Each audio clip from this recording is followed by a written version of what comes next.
Let's go.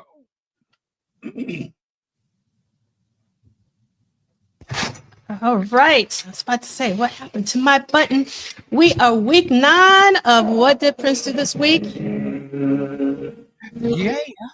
Yeah. Good morning. Good morning, Michael Dean. Welcome to the Madhouse. I love it.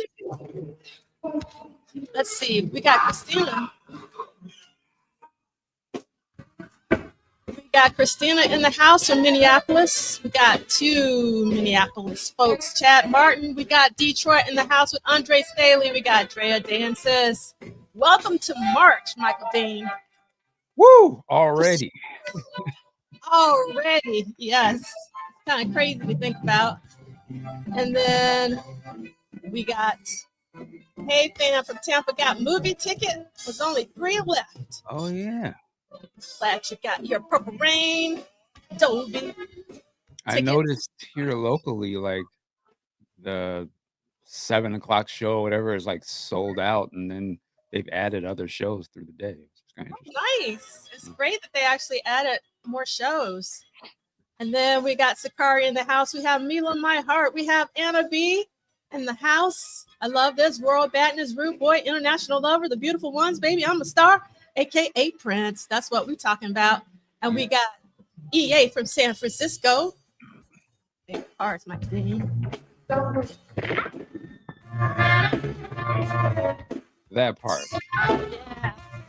A lot of mashed potatoes there.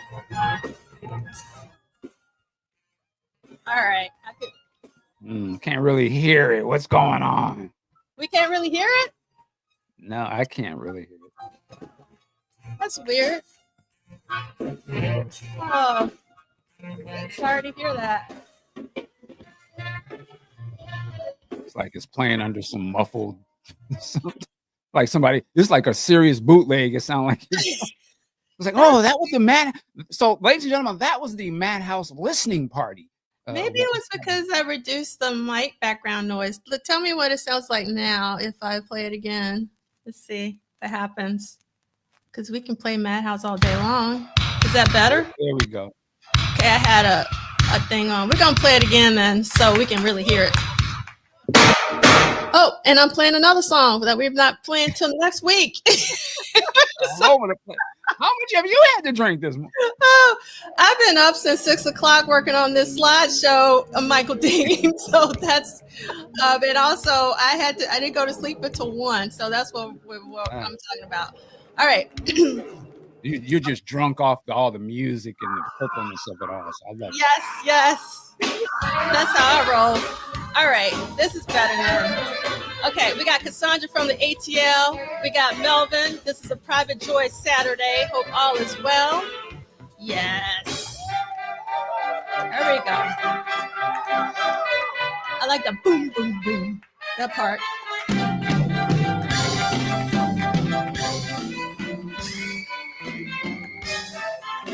Just like, how do you put together all of these pieces? You know, just fascinating. Prince. No. This is my favorite part, the sound of music.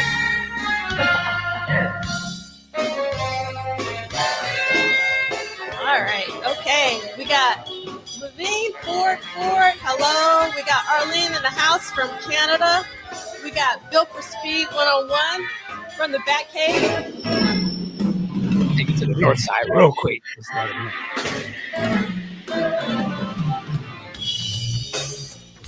All right.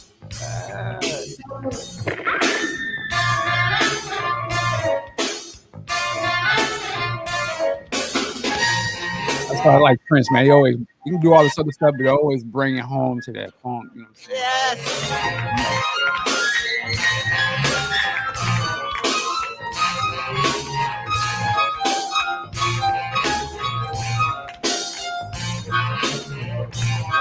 Oh no, Kim.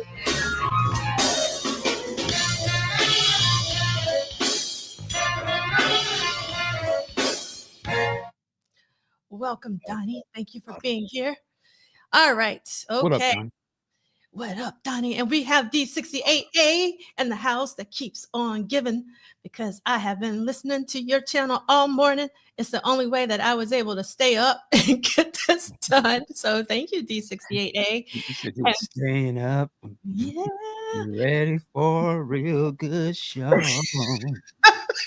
Gotta let these niggas know. Me. Oh my God, that's wonderful, Michael Dean. Blade. We have Ronald Dagley Jr. We got, yes, a nice groove this morning. And we got some inter-chat hellos. And we got Vanessa in the house with good day, Purple Fam. All right. So I'm super excited about today. I don't know if Michael Dean is, but I am because it is a really good week. And what did Prince do this week? Week 9, and this is a very slow read of Duane Tudahl's Prince Studio Sessions book series, as well as a Saturday salon echoing the spirit of the Harlem Renaissance. We are here every Saturday at noon Eastern time.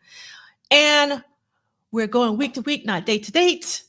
And you can follow a detailed schedule at this bit.ly link, as well as this QR code. You do not need the paperback version, especially if you're an OG, but that is the one with the expanded pages, 50 more pages, and it's updated. And then we have these will be archived at Polished Solid as well as at MDean. Thank you so much for subscribing, liking, and helping to spread the word.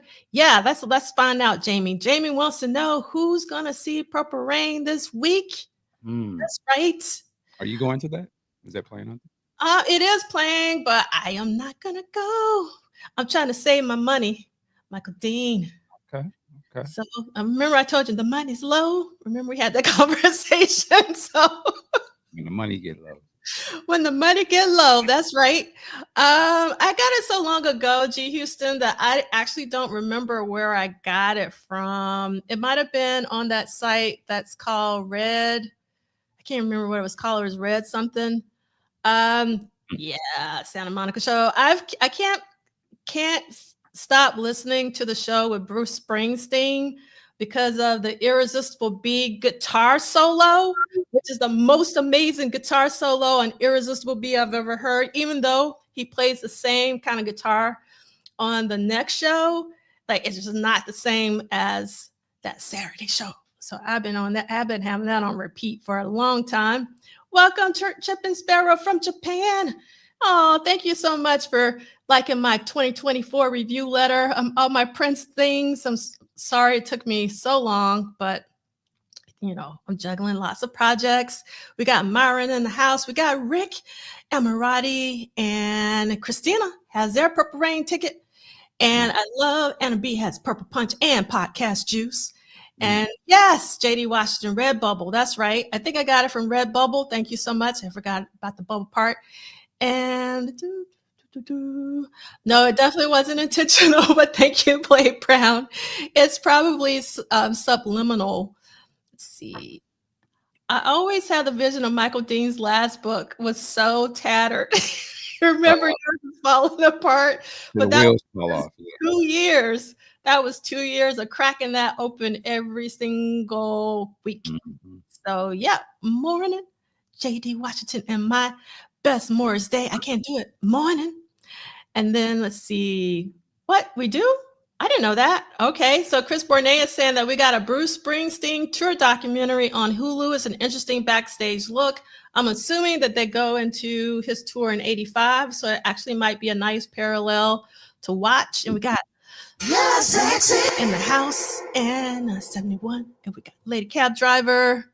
And yeah, we want to continue to thank D68A for all of the goodies. So got Man Ray 10 thanking Ben D68A for the March 6, 1980 Omni Atlanta show.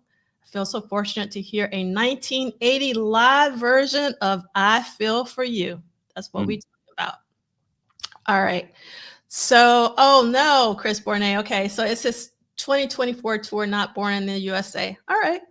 That sounds still probably is a really good watch. And this is our hashtag WDPDTW.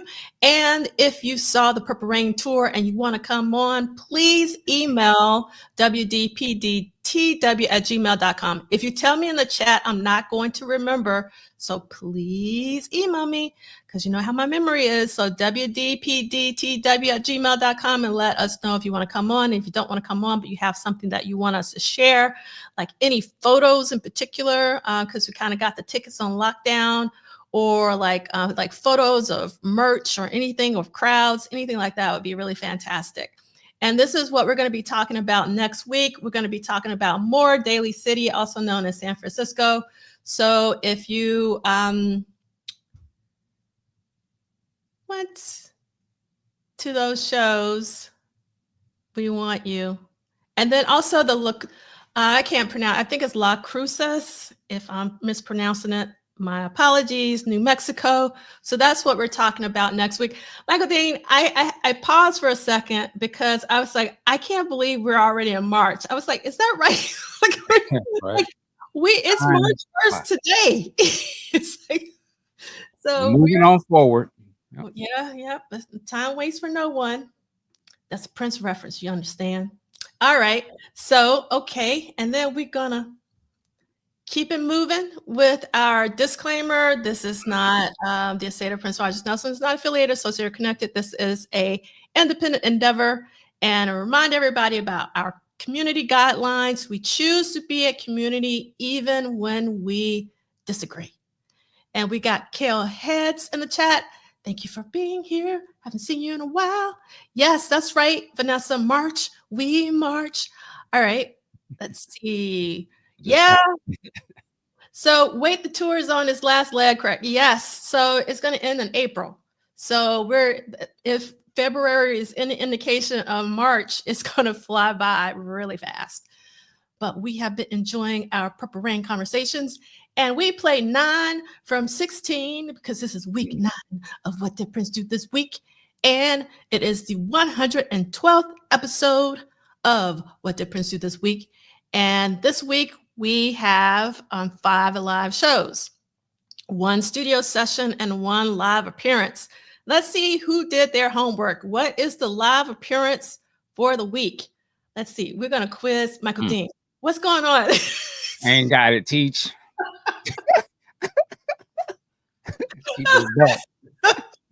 All right. I'll take a guess. Okay, take a guess. Are we saying where? What city? No. So this is different from the tour. So in terms of the tour, there were 5 live shows, but he did a special appearance this week. Oh, okay. That's not a part of the tour. I'll guess. Somebody says it in the chat there. Yes, it was about time. Yes, Grammys. So we're talking Grammys? About, yes, the 1985 Grammys. That's right. That was funny. Yes. Okay. So some people did their homework, and yes, I'm really bad with dates, but the Miami, Florida show is the last Purple Rain show in April. So I remember that. Yes. We'll get to that. Yeah, we'll get to that in April because we don't want it to March to go by too fast. Okay, so this is what we're talking about this week. We are talking about the last Inglewood show on Sunday, the 24th. And that was a matinee show. And then there was another matinee show, Santa Monica, California, that we're going to read about, as well as some edits and mixes of America. And then on Tuesday, there is Grammy Awards ceremony in LA, and then the beginning of the Daly City shows, also known as San Francisco. And then there is another Daly City show on Friday, as well as a party thrown by legendary concert promoter Bill Graham for Prince and the Revolution in San Francisco. So that is what we will be talking about this week. And we're going to get this party started. And we're going to have Michael Dean, since he wasn't up on his homework, to do the first reading of the day with that I can do. February 24th. It's short. February 24th. Sunday, February 24th. 1985. The venue, the Forum, Inglewood, California, capacity 16,000, sold out, but exact number is unknown. During the sound check, Prince and the band rehearsed Let's Work, Paisley Park, Irresistible Bitch, and the unreleased Temptation, Chocolate, and For the Tears in Your Eyes. They also ran through Aretha Franklin's Drown in My Own Tears. Ray Charles's. They corrected that in the. Oh, okay. Yeah. He was tinkering with those songs in rehearsal, and a few of them started to show up near the end of the tour, says Eric Lees. I remember America. I had already heard the original long version, but before there were even any vocals on it. We jammed a couple of times on that, recalled Eric. There were a lot of things that he would pull out of his little bag at soundcheck that I had no familiarity with it at all. Damn. Now, what's crazy about America, Michael, is that I was listening again right now. I'm so obsessed with February 23rd show in Englewood with, again, the amazing guitar solo for Irresistible B. But they also play America in that show. And Eric already had worked out a horn breakdown. You know, it's going to be hard for me to do it, but you know the part I'm talking about. Like that was already worked out, and I was like mind blown because I'm sure and I don't know, like when they started playing America, it might have already been worked out. I don't know. So it was like crazy, like how many timelines he's working in. Yeah, I mean, Eric Lees brings such a dynamic, thing to Prince's music. It's just like it just cuts across it, and it's like, God damn, you would have thought that it would always have been in the song. You know what I mean? Like Another Lover on the album version, it doesn't have that horn break, but then on the 12-inch, you're like, yo, you can't unhear that. So yeah, it doesn't surprise me. Try to get our noggins the same size. There we go. Okay. No. Oh, well, okay. Let me put. Let's see. I'm trying to get better at that. Okay. So, was that before the drum solo by Prince?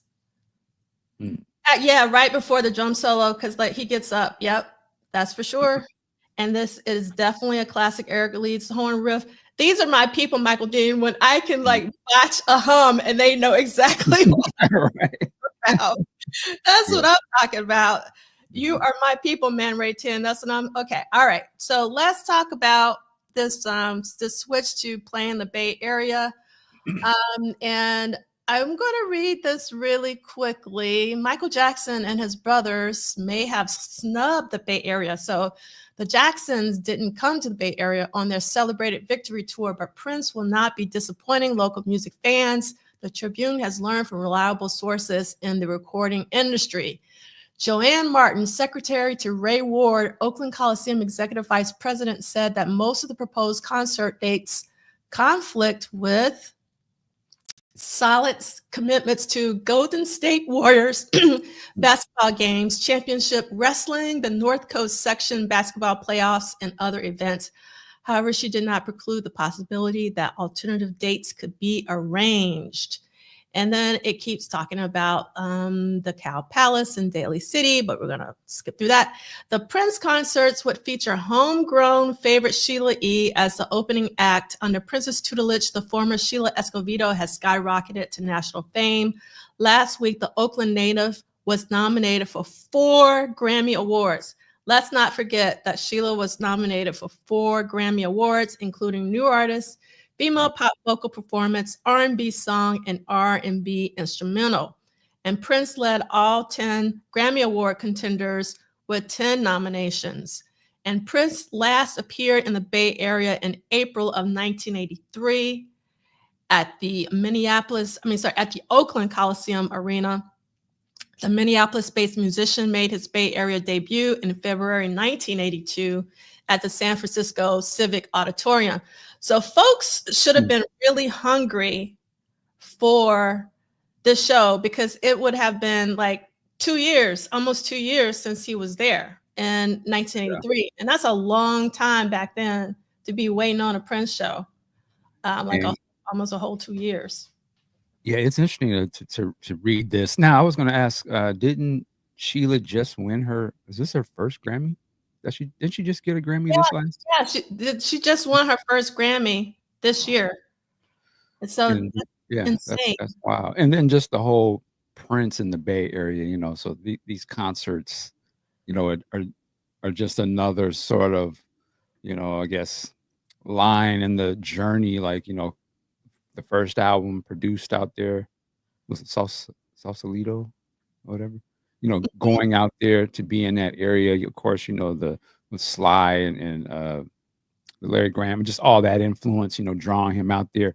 And then, like they said, opening the show with Sheila E. She's from the town. And then I would not be surprised if this really opens the gate for Levi and all the other people that sort of become the Prince Band coming from the Bay. So it's interesting, the Prince Bay connection, you can see it right here, as we look back. So, Yeah.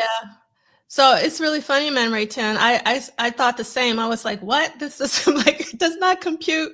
It seems like that Sheila would have been won a Grammy, but these are how these things go, as we know. So we're happy that she has finally gotten her well-deserved Grammy. It is so overtime. All right, so here's another really quick article that I want to read called The Plan for Prince Tickets in the San Francisco Examiner. Let me see if I can find my copy. There we go. And so it says, the waiting is over. Prince, Sheila E., and all the gang will present 6 shows and 7 nights at the Cow Palace, February 27th through 28th, March 1, 3, 4, and 5. Now comes the concern over ticket sales. Original plans for Prince to play a few shows in the Oakland Coliseum Arena, then move to the Cow Palace, had to be scrapped when Prince's tour management extended the star's engagements in Midwestern cities. The dates finally established for Prince's Bay Area concerts, as it turned out, coincided, as we read in the last article, with Golden State Warriors games in the Coliseum Arena. But this is so cool because I wish this was the case in Atlanta, but in San Francisco, they had this, and I'm going to read it. It says, most ticket outlets this weekend would distribute waiting line stubs or slips. You show up early, get a ticket, guaranteeing you a place in line, then come back in time to buy your ticket. Now, that's a really great system as long as there's no bootleg tickets. Oh, okay. Or slips, so I wonder how they went about doing that. So this is like pre-internet, pre-computer, so everything had to be written down. Oh my God. So Chris Bournet is listening to Azteca. I love this. So Azteca is the debut album with Sheila's dad, Pete Escovedo. And so is it Coke, Chris? Is it Coke Escovedo and Azteca as well as a lot of Bay Area musicians? And you can definitely hear the influence on Sheila's Prince era band for sure. And I think I want to say that Sheila joined Azteca at some point, maybe, for like some one-off shows. I could be wrong about that, but definitely. And yes, Ricky, Women's History Month, props and pounds to all the Prince women musicians and muses. That's right. Yep. So it was Coke. That's what I thought. And yeah, so I listened to it a long time ago when I was on a big Escovedo kick. I was listening to the Escovedos all day, every day. And yeah. So Sheila did join Azteca at age 15. All right, my memory's kind of working. That's good. And yes, the Bay Area love affair with Prince will continue for decades. That's right. Yeah, you know what you're talking about. All right, so here is another article about the tickets from the Sacramento Bee, and it is saying, let's see, all seats will be general admission. I love this too, Michael Dean. Meaning the best ones will go to those who arrive at the arena first. That's what I'm talking about. The Cow Palace normally holds 12,500 people. The stage setup for Prince, however, will use up to 2,500 seats, cutting capacity to 10,000. So the stage setup cut the number of tickets. This is the first time any music act has booked a Northern California arena for 6 appearances in series. Prince last appeared in Northern California 2 years ago when he performed 3 concerts at the Oakland Coliseum. He sold out all of those, and that was before Purple Rain and Superstardom. We already know about this, but again, might be someone new today. Wear Something Purple will be printed on each ticket. Prince likes to see his audiences dressed in the regal color. Appearing with Prince in the concerts would be his 5-piece band, The Revolution, and Sheila E., the singer of the hit record, The Glamorous Life. All right. Wow. We talk about this week for week, and sometimes it glosses over me, but the fact that he's doing 5 or 3 nights in a row in a city, in a stadium, is wild. Like, we really got to be popular to do some shit like that. It'd be like today, I don't know, whoever I throw is not on the level of Prince, but it'd be like if Beyonce came to your town and she didn't just do the one show, but she did like 4 nights in a row. Like, that would be wild. Like, you don't see that very often, but that's what Prince was doing in the 80s. Yes. That's wild. That's the reason why I say sometimes, Michael Dean, we have to pause, recognize, like, some of this stuff is actually pretty extraordinary that Prince is doing. And he's like considered the new hot thing doing those amount of shows. It'd be one thing if he had he still had a catalog, but you know what I mean? Like, in his later years, you think 21 nights, London. Well, of course he could do 21 nights. He's got a long history, but at Purple Rain, he's doing these, residencies, if you will, in some of these cities. It's wild. Yeah, it's super wow. All right, so let's see what we got next. Next up is, all right, so this is from the Star Tribune, and everybody should know that the Star Tribune is Minneapolis. I should have did a test today, but I did not. And let me see if I think I can read it from here. So Prince has scored another #1 record, but his name is not directly attached to it. Sugar Walls by Sheena Easton topped the dance chart last week. Prince is given no credit on it, but his stamp is unmistakable. Remember, he used an alias. Anybody in the chat want to remind us what the alias for Sugar Walls was? We'll do that test. That's one of those songs I want to hear Prince's version. I don't know why, but I want to hear Prince hear his version of that. I just think that'd be interesting. Yeah, I would love to have that on one of the volumes of originals, because I really want a series of originals. So that would be, and also I love this Tao Sophie. I don't know how I'm saying that right. Music changed her whole image. That's right. All right, Man Ray 10 came to the rescue. We got Alexander Nevermind, and we got Rick. We got some peeps in here, or maybe they did their Googles. What was her image of Sheena Easton? Was she kind of straight lace type of? Oh, very straight. Kind of like Olivia Newton-John-ish. Okay, interesting. Yes. And he basically gave her the 80s version of WAP. Like, here. Pretty much. That'd be like a Taylor Swift, I guess, just abruptly changed her style. Yeah. Came out on some wild stuff. Wow. Like Drea dances. So that, like her hit song was The Morning Train.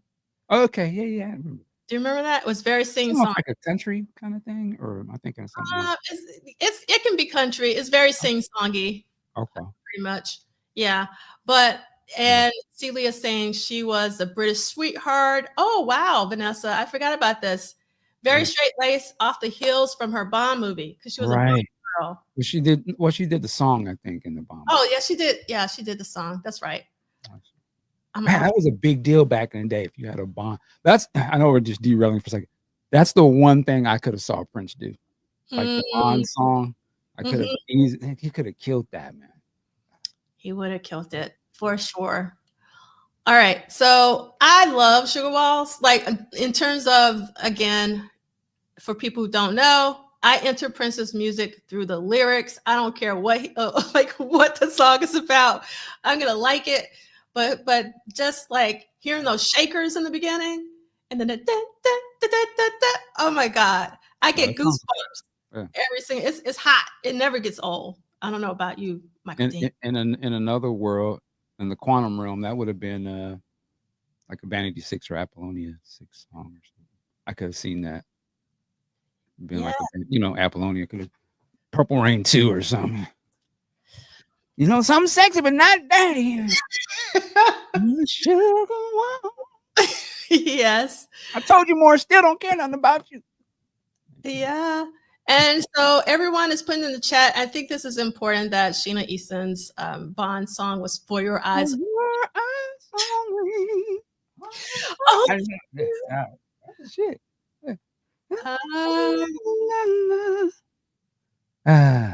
And I love this comment from Man Ray 10. I know when I first heard Sugar Waltz, I thought to myself, I know she ain't singing about what I think she's singing about. I had no clue. Good thing I did. All right. So let's see. Chris Bournet is schooling us because I'm going to be honest, Chris Bournet, I did not keep up with Sheena Easton unless Prince was producing her. So Chris says that Sheena followed up Sugar Waltz with Strut, which has a feminist vibe. So I need to put both of them in the accompanying chat. So I'll listen to Strut. Maybe I'll remember it. And D68A is saying she started on a UK TV show, That's Life, a tiny Scottish lassie. I prefer Claire Grogan. All right. So I didn't realize that she started off as a TV actress. Interesting. And then Monair is saying that Prince may have had something to do with Strut. It's such a fantastic song. Can someone do some Prince vaulting to see if there is any connection? And then let's Strut. Maybe if I hear it. And we got to give some love to all the Team Arms of Orion people out there, which was perfect for Sheena Easton. And let's see. Okay. That's where I want to be. But you forgot I've been okay. Shining without you. Oh my God. Michael loves Arms of Orion.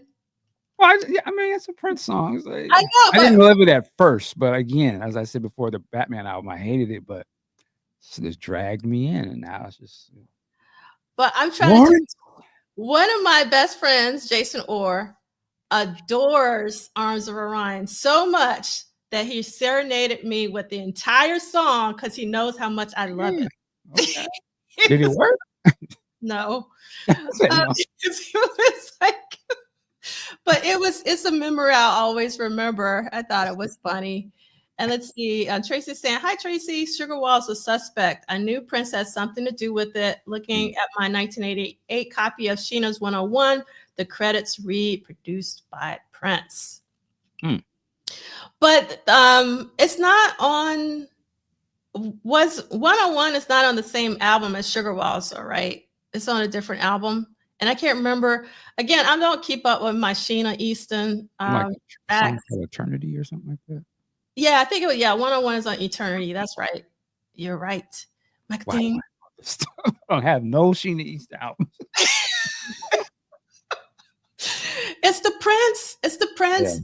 All right. So going back to Sugar Waltz, he wrote the tune and co-produced the recording session, though he took no credit. In fact, Easton denied working with him when I talked to her last year. However, the song is credited to, this is interesting, Tiona Music. And we all should know who usually gets the Tiona Music publishing. T-Boss?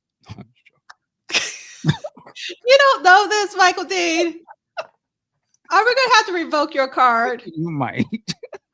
Okay, chat. Who normally gets the credit for Tiona Music? So it's usually the time, Morris Day, when Morris Day writes for Prince, is under Tiona, because Tiona is who to Morris Day. Okay, this is like, we could create like a Prince Jeopardy but anyway, Tiona is Morris Day's daughter, is what I read. So Tiona is normally affiliated with the Time/Morris Day. So I was really interested that Sugar Waltz is credited to Tiona Music. which lets me go, that's interesting. Okay. That Meanwhile, go ahead. actually, in multiple ways, that's interesting because I'm assuming she didn't get the money. Like the checks don't actually go to Morris, I imagine. So that's a and knowing Prince, that's funny for him to name that like that. Because he'd be sending some subliminal type of stuff. So that's interesting. I never even thought about that. That's interesting. Yeah, it's yeah, it is. We That's on some 50 Cent type pettiness, but I guess that's a Prince petty. yes, Level. yes. Yeah. Sometimes we do get petty Prince. All right. So meanwhile, Prince and the Revolution conclude their 7-concert stand in Los Angeles this afternoon, Inglewood. Of course, he's been the talk of the town, and we saw that Liz Taylor showed up at the first concert wearing a spiky wig. Among the other stars who came out to see Prince were Banana, Rob Lowe, Ally McGraw, and Timothy Hutton. Ally McGraw and Timothy Hutton were like hot actors back then, and Rob Lowe for that matter. These are all actors, Rob Lowe, Ally McGraw, and Timothy Hutton, of like the 16 Candles kind of people, that kind of thing, even though I don't know if they all were. And Prince has rearranged his tour schedule for March, scotching. That's what it says, scotching. I don't know what that means exactly, but I think I know. A series of Midwest concerts, including 2 in Ames, Iowa, in favor of 5 concerts in New York. I'm sure the folks in Iowa were pissed. No one is saying why the sudden change of heart, but all signs point to, okay, wait for this, Michael Dean. I'm gonna read this really slowly. No one is saying why the sudden change of heart, but all signs point to a new film project. Prince had to play in New York, the country's biggest city and media center, before ending his tour, and now he appears ready to make a movie, which will likely include appearances by members of the family. Prince's new project featuring lead singers Paul Peterson and Susanna Melvoin, twin sister of Revolution guitarist Wendy. So I'm really tired and I don't have a lot of energy. So I'm wondering if they're talking about Under the Cherry Moon, because we know that Susanna was supposed to be in Under the Cherry Moon at one point, or was there another film project in between Purple Rain and Under the Cherry Moon? Does anyone know in the chat? Because if this is Under the Cherry Moon, he's working in 3 timelines, because Around the World in a Day hasn't even been released yet. So, and then he said he might be thinking about Under the Cherry Moon, but there might be, I don't know. Again, can someone school me about, is there another project? Yeah, I wouldn't know the answer, but it's interesting to think about it being Under the Cherry Moon and looking at like the imagery of the family, you know, how the album is presented. I could easily have seen that. That looks like Under the Cherry Moon, like, you know, the style, the way they're dressed, and the black and white and all that. And who knows? I wonder if there was some thoughts in his head that this is a part of that whole thing. But yeah, I don't know, because it's weird that he stylistically, the family is everything that Under the Cherry Moon is about, even musically. Musically as well. Yeah. So really, really interesting. Oh, I missed this. Okay, we got a shout out fellow Ohioan, Rob Lowe, who's from Dayton. I can't believe Rob Lowe is from Dayton, Ohio. Didn't Rob Lowe get caught up? Like, wasn't he like the bad boy or something? I think he was at one point when he was scandal or something. Yeah, something like that. Pre-Kato Caitlin. Yes, indeed. All right. So yeah, so Lee Christian Tiona is technically Morris's publishing company, but again, we don't know. Like, it would be interesting to find out more about how that really worked. So this is interesting. Maybe it was an uptown situation with Sugar Walls, maybe old jam made together, or even of Morris. Okay.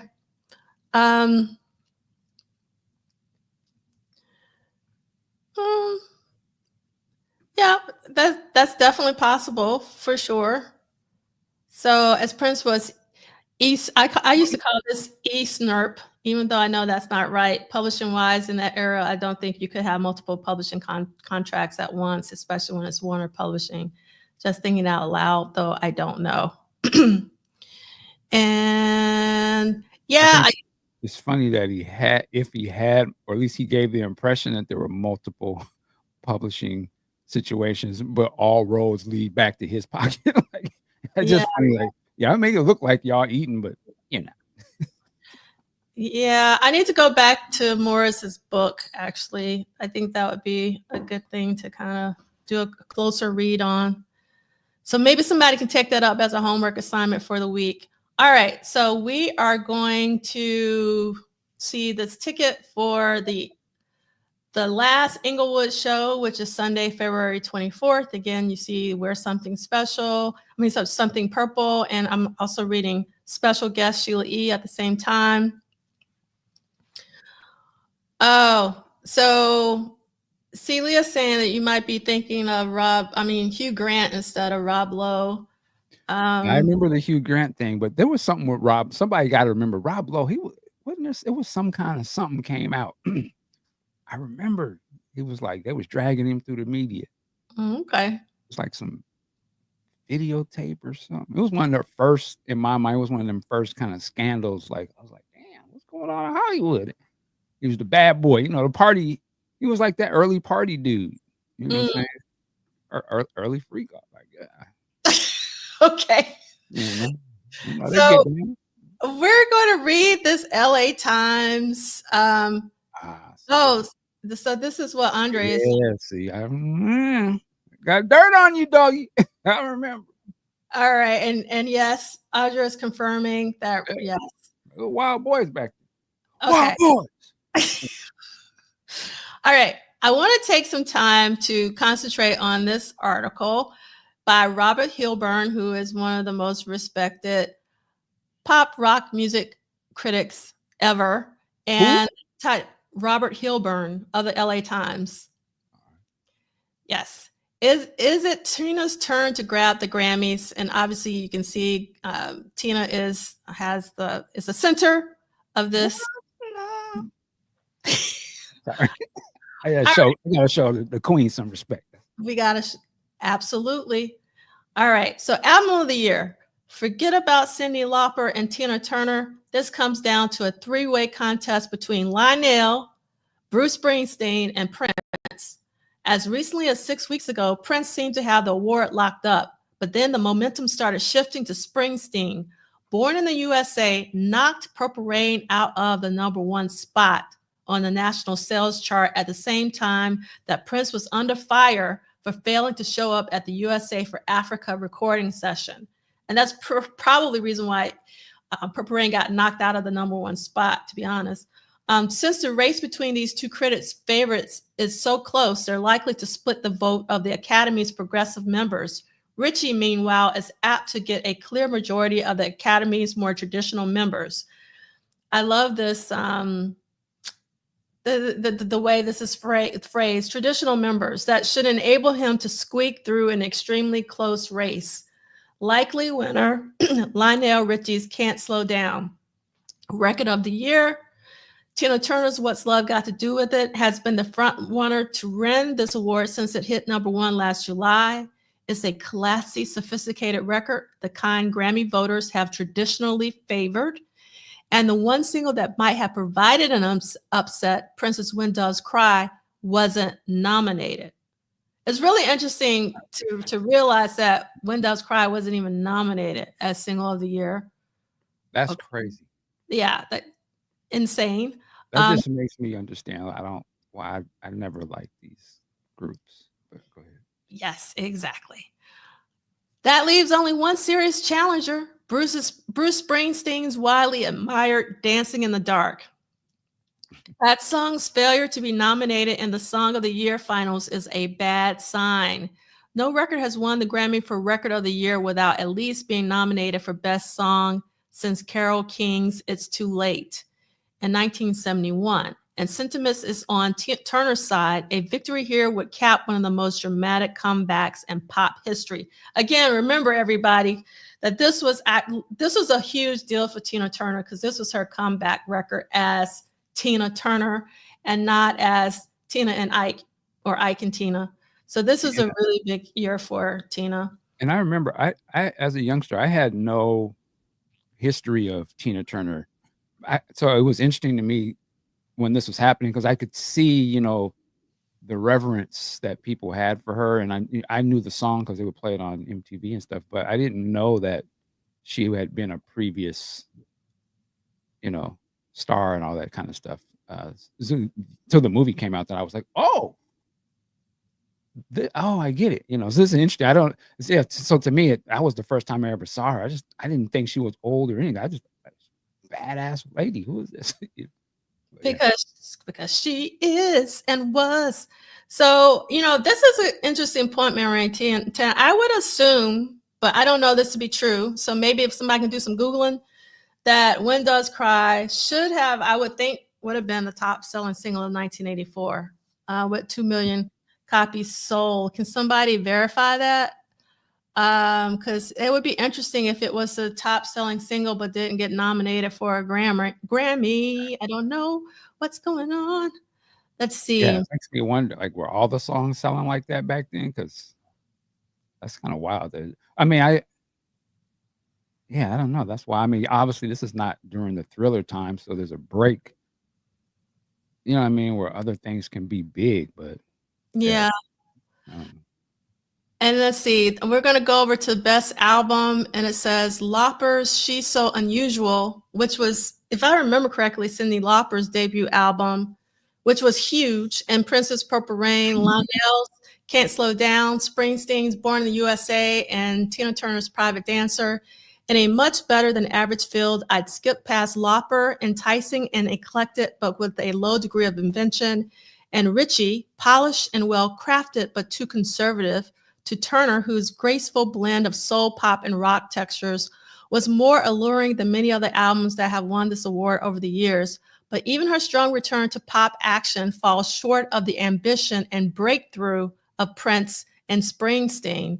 Prince's album is an outstanding mix of personal commentary and theatrical imagination, while Springsteen's LP is an endearing look at traditional American values and allegiances.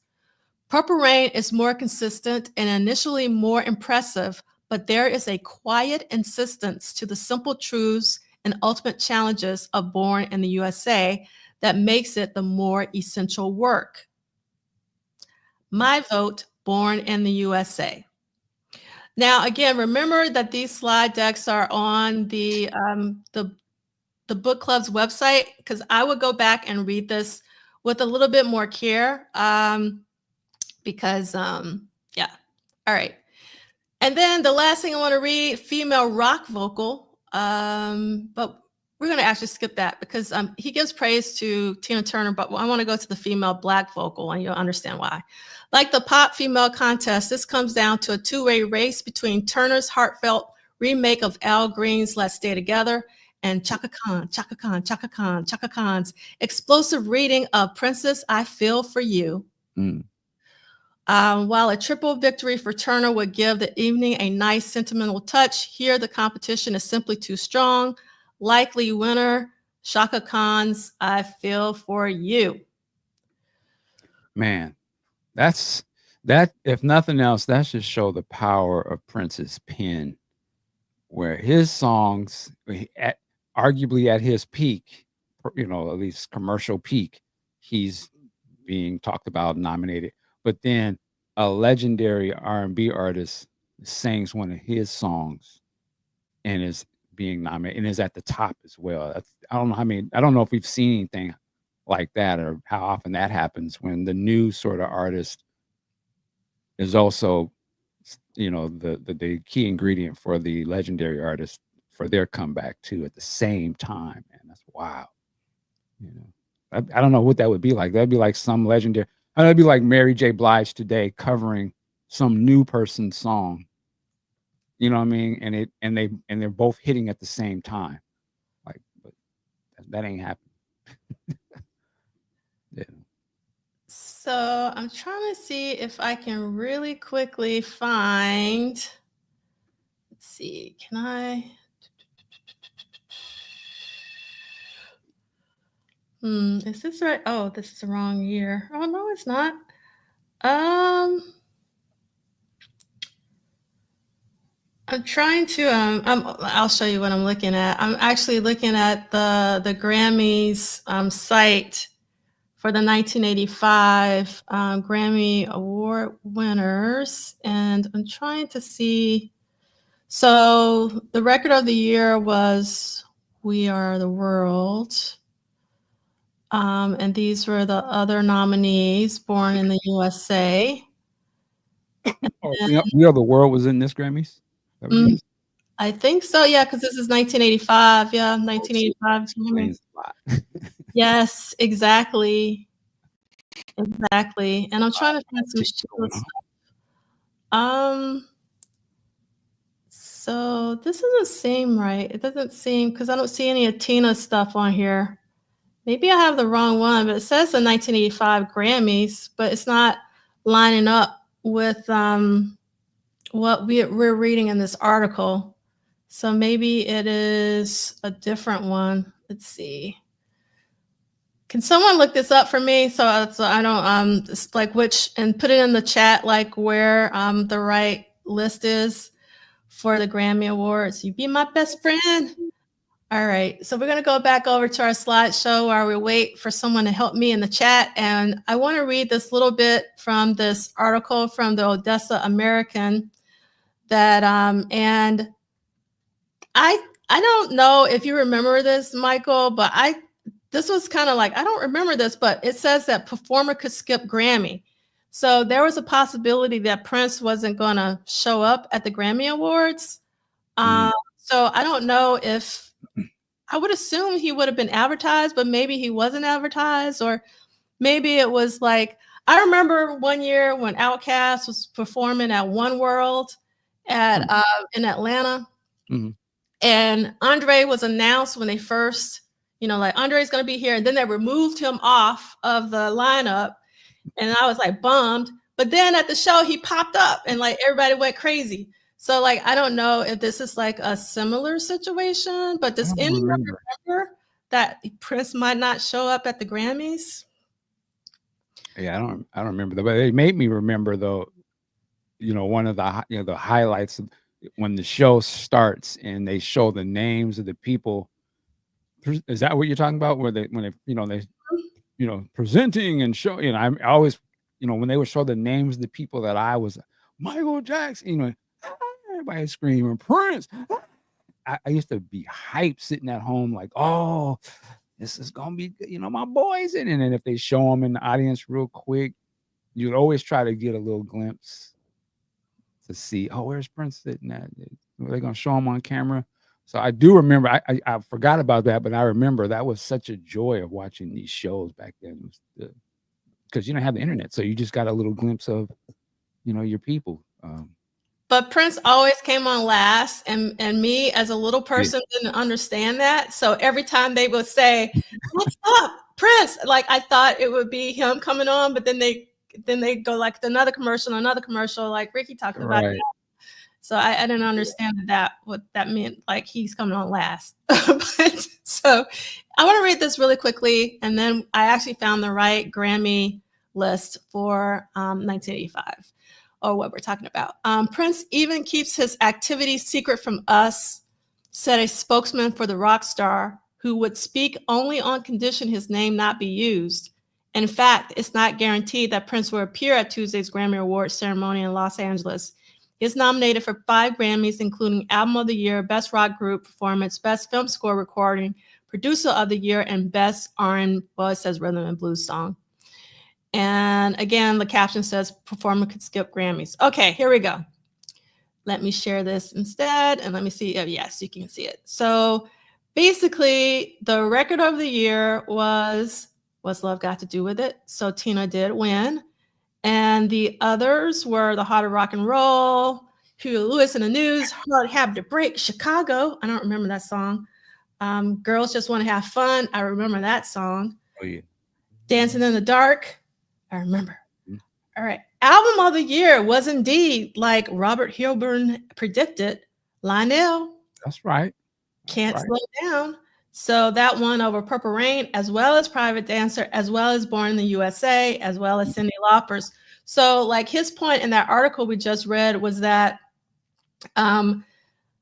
Bruce Springsteen and Prince were splitting the votes, and that he thought that Lionel would come through because of the splitting of the votes. So, and Lionel did come through. And Song of the Year was What's Love Got to Do with It. And then Time After Time was Cyndi Lauper. Hello, that, you know, everybody should know that's Lionel. I Just Called to Say I Love You. And all those are bangers. Yes. Classic. Best New Artist went to Cyndi Lauper instead of Sheila E. That would have been amazing, but Not mad at that. Mhm. And we got Frankie Goes to Hollywood, Corey Hart, who was an actor, if I remember correctly, and the Judds. This was the first year for the Judds. That's interesting. And then Best Pop Vocal Performance Female went to What's Love Got to Do with It. So I think it was Chris Bournet. You were asking if Sheila was pop or R&B. And so The Glamorous Life was actually pop, which was interesting. And we're seeing Strut. Strut is all. I don't remember Strut. I don't remember Strut either, Michael. Well, that's my baby Denise Williams. Yes. Yes. And we got Let's Hear It for the Boy. Denise Williams should have won for free whenever that came out back in the day. Yeah, yes, for That's sure. And I'm surprised Girls Just Want to Have Fun didn't win, but What's Love Got to Do with It was definitely like being played all over. And then Best Pop Vocal Performance by a Male was Against All Odds by Phil Collins. I can't believe that Missing You, they played that to death. Remember that song, Missing You? John Wayne. Oh, wait, why do I know this? It's just imprinted in my brain as a kid from watching these damn videos. Yeah. And so I Just Called to Say I Love You didn't win. Hello didn't win. Footloose, which was massive. This is my song. Man, Kenny Loggins, man. See, that's what we need. Them type of cats in the game, man. Kenny Loggins, Michael McDonald, them was my dudes, man. Now that's when they be talking about, you gonna give them, invite them to the barbecue. That's the month that you need to invite. Like, that stuff was authentic to me, man. Celie, I wish you were here. So Celie said if he was here, he'd sing Strut for y'all, because I am not. It's not at all. So maybe if I hear it, I'd probably be like, oh yeah, but. Oh, that's right. Corey Hart was the Sunglasses at Night guy. Thank you, Dr. I remember that song for sure. At night, so All right. And then for Best Pop Performance by a Duo, Jump for My Love by the Pointer Sisters. Do you remember how that goes? Because it's Jump for my love, jumping in my heart, you're in my touch. If you want to take man, don't get me started. So that one, and then and that beat, Wake Me Up Before You Go Go. Wow. There's a lot of bangers. Owner of the Lonely Heart is incredible. Yes. Hard Habit to Break, Drive by the Cars. I think, Celie, you're a big Cars. I know my aunt was a big Cars, but I'm not hearing Drive in my head. Neither am I hearing Hard Habit to Break. Do you hear that one? I don't know that one either. Okay. So, Best Pop Instrumental Performance, Ghostbusters instrumental by the one and only Ray Parker Jr. Ghostbusters instrumental? Like, yes, for Best. That's wild. How do you not have the Ghostbusters when the instrumental was hitting? That's why. Yes. And also, actually, I Just Called to Say I Love You instrumental was also nominated. And then Tina won Best Rock Vocal Performance by a Female, which is amazing. I don't understand. Were they mad that she won that back then? I don't think so. That's interesting. Yeah. I don't think so, just because of the way that Robert Hilburn, again, he was like one of the biggest critics back then. Like he was really pulling for Tina. So I think there was a lot of love there. And Tina had been on stages with like the Rolling Stone and the Stones, and like she was, in that rock enclave. So she paid her dues, you know what I'm saying? I will say the way it was presented, the way I seen it, I didn't see her as an R&B act, if that makes any sense. It always sort of felt like I thought she was from Europe, actually. That's what I originally thought. I thought she was a European artist that just was blowing up. Well, she did move over there. Right. But I'm just saying I didn't know her history, but just I didn't think she was like, oh, this is something that, I hate to say like black music or something, but it was like it wasn't an R&B thing. It was, oh, this is some overseas or something. So I did have that. I could see that. Yeah. Why they clicked in like that. And let's see. Let's see. One day I won't understand how to use this. And I remember Pia Sedora. I thought she was an actress. I don't know why she's in this rock category. And then we got Bonnie Tyler and Lita Ford. I know those artists, but I don't know those names. Wendy O or something. God, why am I scared when I think of that? I remember something as a kid when Wendy was on some wild type of, but I could be wrong. But y'all might be. Somebody in the chat help Michael out. And then that was some wild stuff. We got Best Rock Vocal Performance by Bruce Springsteen for Dancing in the Dark. And we have, I love Blue Jean by David Bowie. Now, I remember that song. I didn't like Pink Houses by John Cougar Mellencamp, but it was huge. And obviously Rebel Yell was incredible. This was a really tough category. And then we had Restless by Elton John, which I don't remember how that goes, but I remember Blue Jean. And then Best Rock Performance by a Duo or Group with Vocal, Purple Rain, Music from the Motion Picture, Prince and the Revolution. And that was in the category with Van Halen's Jump, The Cars' Heartbeat City, Genesis album, and Yes's 90125. If I had to pick, even though Prince is my guy, I would actually pick Jump personally. Like I like that song better. Okay. All right. And then let's see, I'm not a big fan of the Jump. And like Jump and Panama. I like Panama better than Jump. All right. We got Best Rock Instrumental Performance by Yes with the song Cinema that I don't know. I know Stevie Ray Vaughan and Voodoo Child, which is, as we know, the Jimi Hendrix song. Lionel Hampton, Vibromatic. That sounds like a cool song, even though I like brother Lionel Hampton. Yes. And we got Eddie Van Halen, did he have a solo album out called Donut City? I don't remember this Donut City song, and Second Home by the Sea. Okay, Best R&B. So Chaka won for I Feel For You, the best R&B vocal performance. But we had Patty Austin. We had Tina Turner's Let's Stay Together. We had your Let's Hear It For the Boy. And we had, Music Play was massive. Yeah, I hated that song because they played it so much. Like every time you turn on the TV, that Let the Music Play was on. And Billy Ocean. I didn't understand Billy Ocean back then as a kid, but now as a grown ass man, that's my guy, man. Salutes. Like I love that there was an older brother. He was hollering, but he was, he was suited and booted. Oh man, we need a Billy Ocean in the game ASAP, like an older. Love that. Definitely. This is a tough category. We got Stevie Wonder, James Ingram, Bill Withers, and Jeffrey Osborne. Grown man category. That's yes, for sure. And here we go. The best up. Man, y'all you taking me back.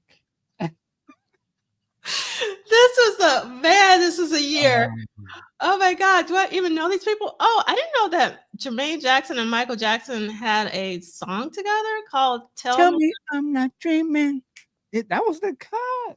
You remember that if you heard it. All right. And we got Kashif. Do we Yeah. have any Kashif fans out there? Yeah, I don't absolutely. remember this song though. Egerton Groove with El Jarreau. And then we got Dancing in the Sheets with Shalimar. Mm.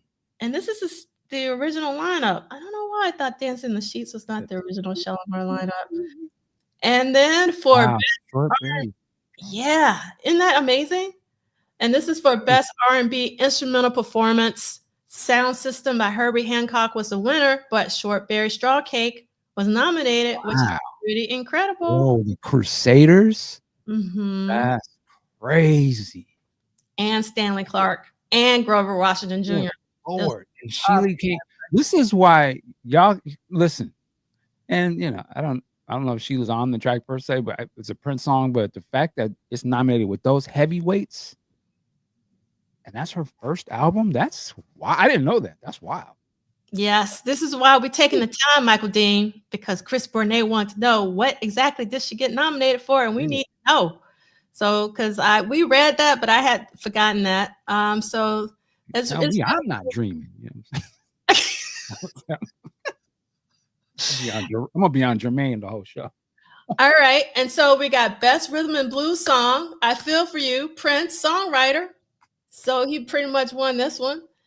And then he was competing against himself with The Glamorous Life. There you go, man. Wow. He's on fire. It's on fire. It's on fire like Mariah.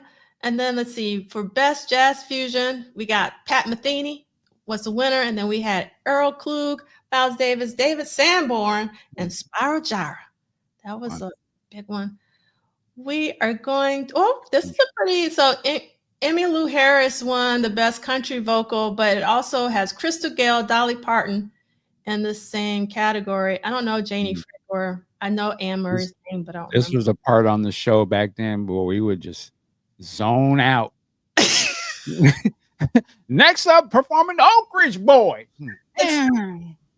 But these are some pretty tight categories so with the Best Country Vocal Performance male, Merle Haggard won. Merle Haggard.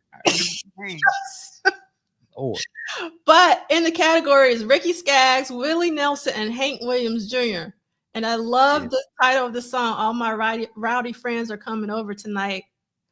So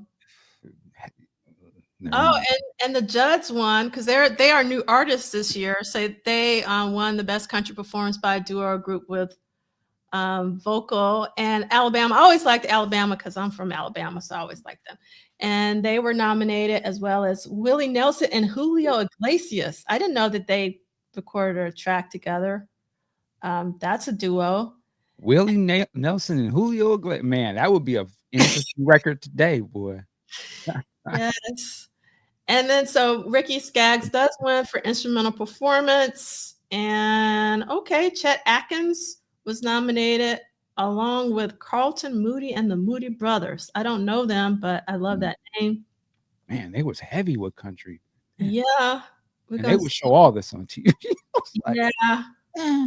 We're gonna, let's see, we got gospel and we got Debbie Boone for Best Gospel Performance by a duo or group. I don't know Phil Driscoll. The Oak Ridge Boys. Yes, I do remember the Oak Ridge Boys. Best soul. So I didn't know that there was a soul gospel category. So Best Soul Gospel Performance, and then there's opposed to the rock gospel. Yeah, so Shirley Caesar won for Sailing. I don't know what Sailing sounds like. Ooh, Tata Vega. So Jill Jones's mom actually was Tata Vega's manager at one point. That's how I know about Tata Vega. And I remember Albertina Walker's name, but I don't remember what she sounds like. I know Andre Crouch, though. And that I know. Yeah, won Best New Gospel. Mm-hmm. James Cleveland. Al Green. This is a tough category. And then let's see. Ooh, Shirley Caesar and Al Green. That's what I'm talking about. And BB, I didn't know BB and CC. Oh, no, that makes sense. CC. Mm-hmm. I love the Edward Hawkins singers. So that's one of my favorite gospel groups, but I don't remember the song Angels Will Be Singing. And oh, forgive me, Donna Summer won over Denise Pat Boone Bailey. That's a category. What category is this? Best inspirational performance. I wonder if they still have that. I don't know what that means. And Placido Domingo won Best Latin Pop Performance. And let's see. Actually, this is what Sheila won, if I remember, this year was Best Tropical Latin Performance. Can someone double that? Yeah, I think she won for Best Tropical Latin Performance. We just have a Latin performance. Well, there's a tropical version of Latin. Okay. Yeah. And some heavy hitters, Willie Colon and Ruben Blades, who also acts. I know him more as an actor. And let's see. Okay, here we go. Best Traditional Blues. We got, this is a lot of folks. John Hammond, Stevie Ray Vaughan, and Double Trouble, Coco Taylor, and the Blues Machine. Guitar Junior Johnson. I don't know about Guitar Junior Johnson. And competed with Bobby Bland, Johnny Winter. I knew Johnny Winter because my Bobby Bland. And Albert King. I'm in a phone booth, baby. Okay, that title alone. He should have won for the title alone. That sounds like something Prince would have at the time. Yeah. I'm in a phone booth, baby. All right, we're gonna skip over some of these because this is a long. Comedy recording. Eat It. Weird Al Yankovic. Now I remember that. Yeah. And that won over Richard Pryor. That really? I don't even. I vaguely remember hearing now, but anything winning over Richard is corny to me. Yeah. Oh wait, what's that? Is that the soundtrack? This is Best Spoken Word or Non-Musical Recording. Gotcha. Let's see if we can find the soundtrack. Oh, here we go. So Purple Rain won for Best Album of Original Score written for a motion picture or television special over Against All Odds, Footloose, Ghostbusters, and Yentl. Yeah, absolutely. Absolutely. And David Bowie won Best Video. For David Bowie, though, I don't know what is a David Bowie video. I don't know. I don't know what that means by David Bowie video. Thomas Dolby's Blind to Being with Science. Yeah, but I don't know what that is. It doesn't list the video names here. Yeah. Actually, man, Ashford and Simpson. What? Yeah, this is an interesting category for the best video. Olivia Newton-John.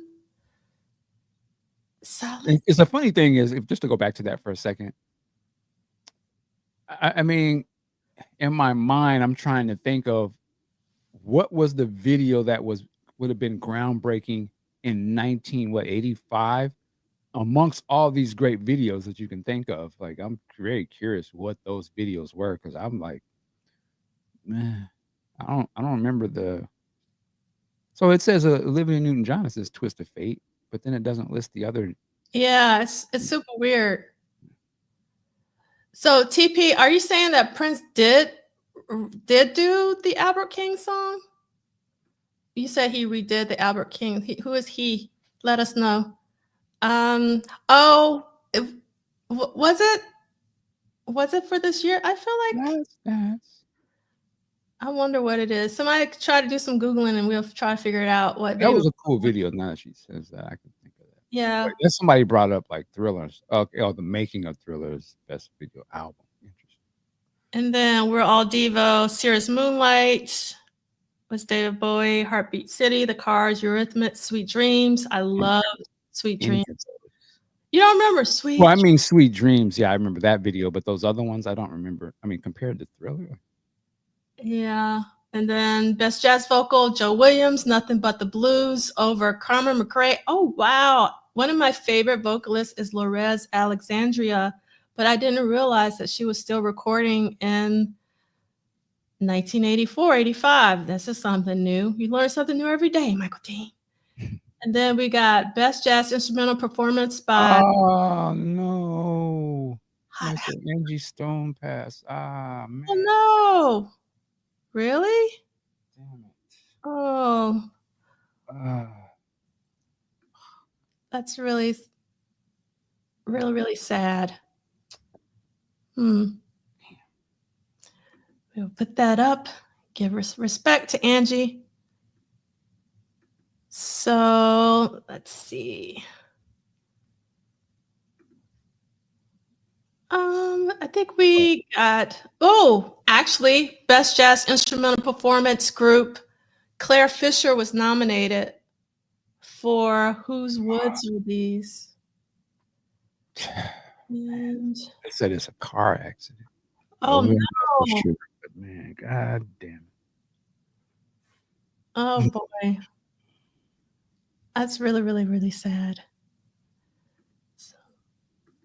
So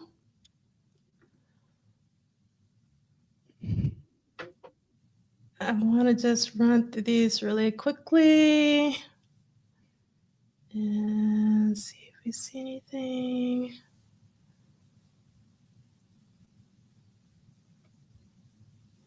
Classical.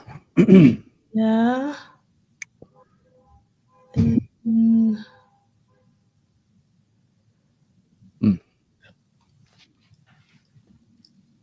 Producer of the year? Oh, classical producer of the year. Yeah, classical producer. That's it. All right. So we'll go back. It was a very interesting year for the Grammys. And yes, indeed, peace to her family, indeed. And yeah, let's take a moment of silence for Angie Stone.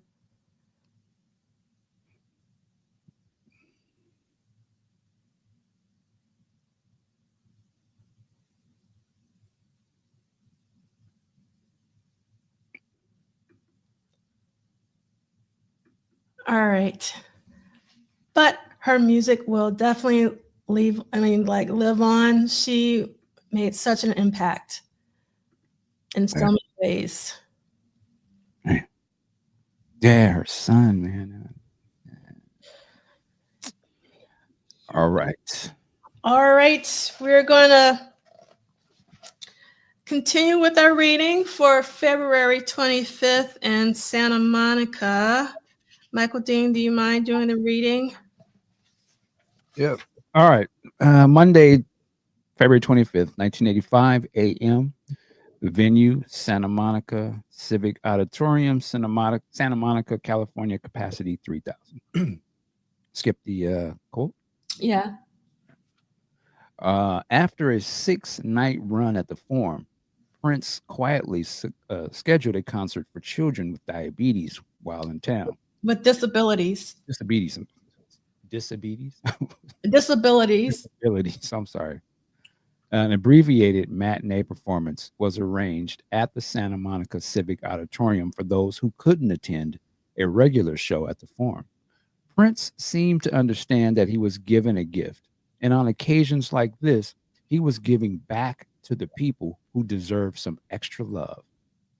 Hundreds of children watched the concert from their wheelchairs, and Prince provided signers for the deaf students. Remembered Ingrid Gayer, the teacher with the Los Angeles United School District, who had asked Prince if he was available to do a special show.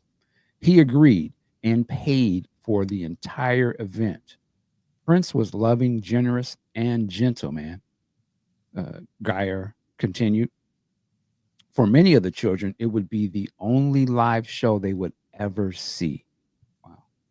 The show included a rare performance of For the Tears in Your Eyes, and Prince invited Lisa Coleman's brother, David, who wrote the original version of Around the World in a Day, to perform with the band. I played with them at the Santa Monica Civic Center on the Purple Rain tour during the afternoon. First, we did a sound check and set up the cello, and I set up near Bobby and Matt. I had a rig. That's what he's saying, which is a tambourine with thick bells on it. I went in and talked to Prince in his dressing room, and he asked me what instruments I brought, and he decided to set me up with the cello on stage. I ended up playing percussion for the entire show, and it was great being up there. That was the only time I played live with him. Interesting. Yes. I love that he paid for their, the whole thing. And the lady from the school asked him, and he did that. That was dope. Yeah, really was. All right. So I have this whole section here. I'm not going to read anything, but there are several articles about Sheila E. in the Tribune from Oakland, and you can tell that she is loved by the Bay Area because this is like a 3-page article, if I remember this one correctly. And I made the name of the article is the Escovedo's family's music helped to create Sheila's success, and I made the pictures larger so you can see them.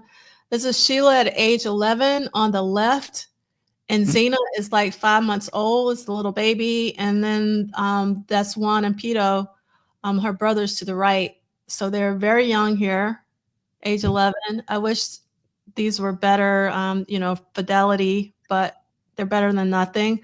And this is in 1981 at the Escovedo's 25th anniversary. So they had their 25th anniversary in 1981. I didn't do the math, but they've been married a very, very, very long time. If this is their 25th anniversary, and you can see Sheila on the left, next to her mom in the middle. Wow, what a blessing to be married that long back then, and then just to see your children, really blossom and go on to have success in the family business, essentially, following in the footsteps of the father and everything. That's incredible, man. Like, salute to that family for real. Yeah, for sure. And this comment from Chad says, I understand why he didn't want the press to know about special shows like this, but after the We Are the World debacle, this might have helped his image. People didn't know what a kind and giving man he was. True. For sure. And Kim said, nice way to give those kids an experience of a lifetime, for sure. Mm-hmm. And so this is still a part of the same newspaper, and I want to highlight this part in the middle. It says special honors for Sheila E. And Sheila E. received a Sheila E. Day in Oakland back in 1985. So that just shows you like how revered and loved she was back then. Yeah. Oh, wow, Chris. So I actually bought Pete Escovedo's biography because you told me about it. I haven't had a chance to read it yet. So I definitely need to read it. So I'm glad to hear that it's very inspiring, and it talks about how the family stayed together through good times and bad. And let's see. Again, more of the same article. Like, this goes on for 3 pages, Michael Dean. So this is a lot of press for Sheila, which I think is really fantastic. And this is the photo here, and it's Sheila at 14 on the left, and then Zena at 4, and Juan and Pito in the middle. That was the go outside and play days. Yeah, sure. Uncle's are you gonna take a picture of y'all? Go out there and stand on those steps. Yeah. Now go on and ride your bike now. Yeah. Be ready later. So this is another article in a different newspaper called the San Francisco Examiner, and this is Sheila and her mom. And I love, it says Sheila gets a big kiss from her mother, Juanita Escovedo, when she shows up for a special day in her honor. And again, here's another article in the Tribune. Wow. I've never seen any of this, so it's just interesting. Like, it puts Sheila in context again. Once again, like, man, this is a big deal, for the Oakland, like one of Oakland's own, and then the Escovedo name is already ringing out. It's already respected, but the young daughter is with Prince, but she doing all that. This is dope, man. Yeah, we can't be fronting on Sheila. Yeah, you can't be fronting on Sheila, and that's the reason why I'm taking the time. And also, I just want everyone to know that Oakland had Sheila's back. Absolutely. For sure. And I want to read just a little bit from this article from the Tribune. And it says, I've always liked her music. It brings meaning into people's lives, said James Tolan, 20, of West Oakland. And then Geneva Andrews, 27 of Oakland says, she's changed a lot, but I liked her style then and I like it now. And Andrew said before she played more Latin and pop, now she was more rhythm and blues, more funk. Then she wore a natural hairstyle. She didn't dress as wild. Indeed, her appearance yesterday was more a reflection of the past than the present. During Wednesday night's performance at the Cow Palace, she wore the type of outfit she now is known for, a tight, low-cut, lacy bodice, black knit stocking, which everybody should know what they're talking about. Yesterday, she wore a long-sleeve green paisley print suit that came down to her knees. And it says she, meaning Sheila, had caught the flu 2 days earlier and was unable to do a scheduled jam session with Orchestra Sensation. That's an awesome name for a band. The salsa workshop that performed while the fans awaited her appearance, said Norma Burgos, the promotion director for the Institute for Salsa and Jazz Development. Many of the Escovedo's relatives arrived early, said Sheila E., saying Sheila E. was on such a tight schedule that her 15-minute appearance yesterday might be the only chance they would have to chat with her.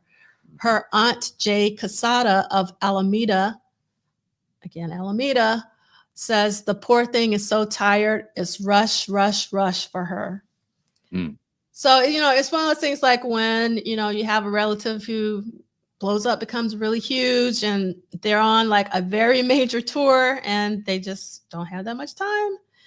And I wanted to point out in this particular article that it said that Oakland, Sheila E. Day drew 1,450 people to celebrate that at Oakland City Hall, which is a lot. Yeah, that's wild. Yes. Sheila E. So actually, I want to put this, I'm seeing this. So Dimitri, welcome. Dimitri says that they're 24 years old and I love Prince. Someone told me the other day, someone my age, that nobody in my generation listens to Prince. I told her she had a pretty face, but I don't know about the rest. So we're glad that you're here and that you're listening to Prince and that you love Prince. So thank you so much for being here. And yes, EA, Sheila definitely deserves all of her flowers. And let's see. My man said, as fine as she is, she don't need to have good taste in music. Oh, and TP says, back to Phone Booth. I had it backwards. Phone Booth is a Robert Cray song, and it was covered by Albert King. Okay. It's all right, TP. No, but I actually appreciate this, so we know that it's actually a Robert Cray original, because I didn't know that. I just assumed that was Albert King original, so thank you for that. And that's what I love about the chat. And this is Samaj just saying, I'm 24 and love Prince too. You're not alone. We still appreciate you both being here. Really, truly. You're not alone. Yes. Oh, wow. That blue vinyl is extraordinary. It's one of my favorite things I've ever bought. So you can still get the blue vinyl version of Glamorous Life from Rhino. Is well worth it. It's so beautiful. It's blue teal vinyl with a black center. It's like so beautiful. All right. Here is another, again, I just want you to see the photo.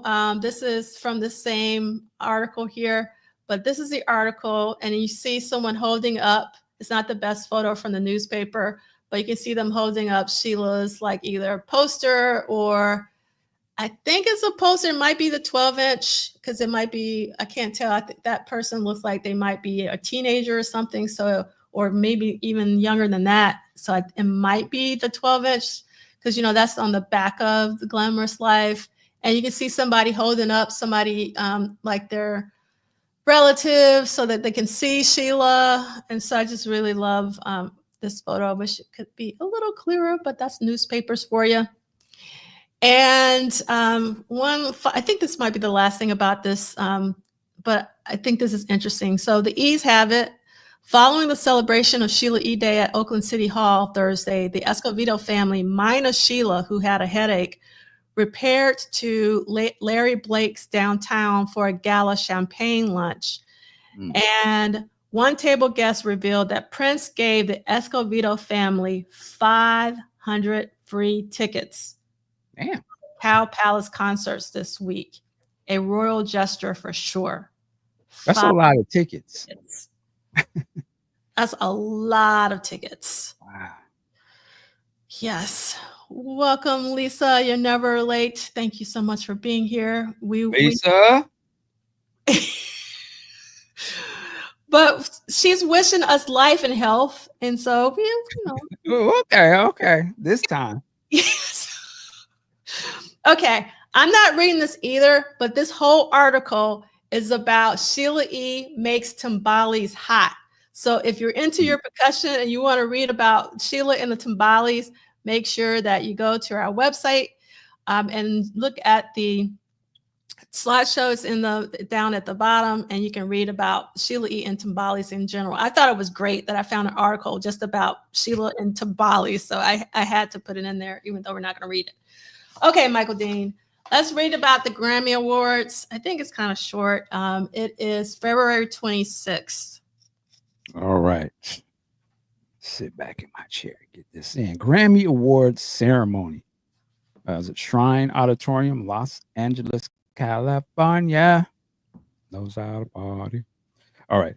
After the end of his run of shows in Los Angeles, Prince was back at the Shrine Auditorium to attend the Grammy Awards, where he once again. Hold up.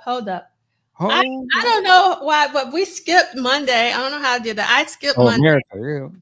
We can't skip. So I'll read about America real quick. So I won't make you read all this, but I'll read America. We can't skip over this. So February 25th, 1985, America, edit and mix, Sunset Sound Studio 1, likely unknown start time, producer Prince, artist Prince, engineer Peggy Mac Leonard.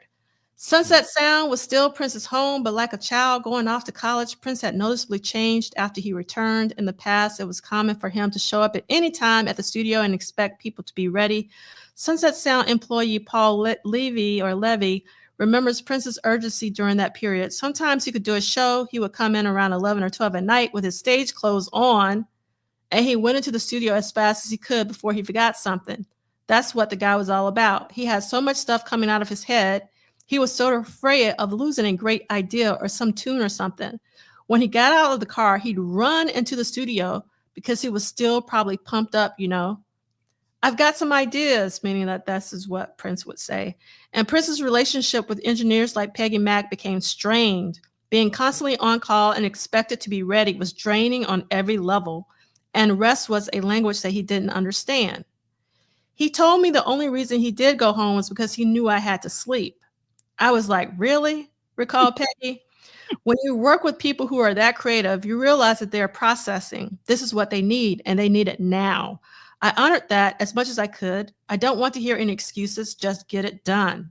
On this date, Prince had a rare session in Studio One working on an edit and a quick mix for America, which had debuted during a concert a few nights earlier. Again, I don't know if it was debuting, but it was definitely at that Bruce Springsteen Purple Rain in Inglewood. The song was being prepped as a potential single from Around the World in a Day. Can you imagine if America would have been the leading single for Around the World in a Day? I think that video too. Ooh, would have been feared. Yeah. All right. Now we can talk about the Grammys. All right. But man, it's interesting that the relationship with Peggy is starting to kind of, I guess, be strained, as they said. But probably because she's tired. Prince don't give a damn about. Don't give a damn. Don't care about your feelings. We cutting. Yeah, I don't give a. All right. So after the end of runner shows in Los Angeles, Prince was back at the Shrine Auditorium to attend the Grammy Awards, where he once again ruled the night, winning Best Album of Original Score written for a motion picture or television special for Purple Rain with Lisa Coleman, Wendy Melville, and John L. Nelson. Best rock vocal performance by a duo or group for Purple Rain with The Revolution, and the best R&B song for I Feel For You as performed by Shaka Khan. His work was nominated in several other categories, including Best R&B Instrumental Performance for Sheila E.'s Short Berry Straw Cake, and Best R&B Song for her The Glamorous Life. Purple Rain was also nominated for Album of the Year, but lost out to Lionel Richie's Can't Slow Down. Prince closed the show with an earth-shattering performance of Baby I'm a Star that included the audience joining him on stage. Wow.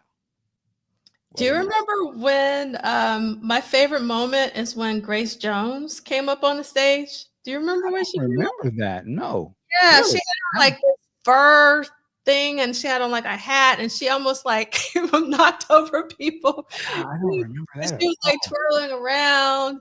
And then little Dominic, the little boy. Yeah, he was him. There. And yeah, so it's wow.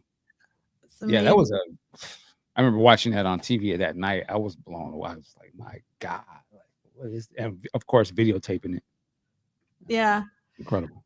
But what really shocked me about Grace Jones, because LTK is also talking about Grace in the chat, it doesn't seem like she would vibe, as the kids say, to that kind of music, like Baby I'm a Star in particular, because like if you listen to her own music, it's like more, I don't know. I just felt like Baby I'm a Star would be too pop for her, but and I'm not familiar with her. I know, sadly, I know her as Strong J. Like now, there's nothing wrong with that, because Boomerang is one of my favorite movies of all time, and she's really good in it. But Michael, before you leave this earth, you have to listen to Grace Jones's catalog. It is really good. She has. I don't think I've heard any of it. You've heard like Nipple to the Bottle, right? I would have to hear it. I don't know it by name. I can't do it with my voice, but it goes something like I can't do it with my voice, because you would know it if you heard it. You've heard this song, trust me. But Nightclubbing is a really good record. Almost all her records are really good. And actually her last record, which was in the 2000s, if I remember correctly, was actually produced by Wendy and Lisa. Interesting. Now, did she start? See, in my mind, she's a model, but was she a model in real life? Was that in front of her?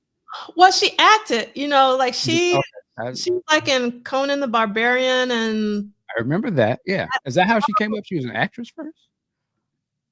Someone let me, that lets me know I need to do some more deep diving on Grace Jones. And I have her autobiography. I haven't read it yet. She would be someone they should do some sort of doc just to show her career. There is a doc of her, but it's one of those more like what Chris was talking about with Bruce Springsteen. Like it was like a doc that was about that time of her life at that time. It wasn't like a retrospective. And then Grace was also in James Bond. Oh yeah, I remember that. So Man Ray is saying, okay, so DC said was a model. Man Ray is saying started as a model, then singer, then actress. Okay. I love this LTK. She did some of everything. She's just excellent. Like no matter what Grace does, she's excellent at it. And let's see, Grace, she was a great Bond villain in View to a Kill. Yeah. So the, you mean her biography was badly edited. I thought you were talking about the documentary. I haven't read the biography yet. The vampire movie. I vaguely remember that. Really? She had a vampire movie? I don't remember and yeah, still looks amazing. And she gives amazing concerts. Like I think I saw her maybe 10 years ago. It's been, but oh wow, that's incredible.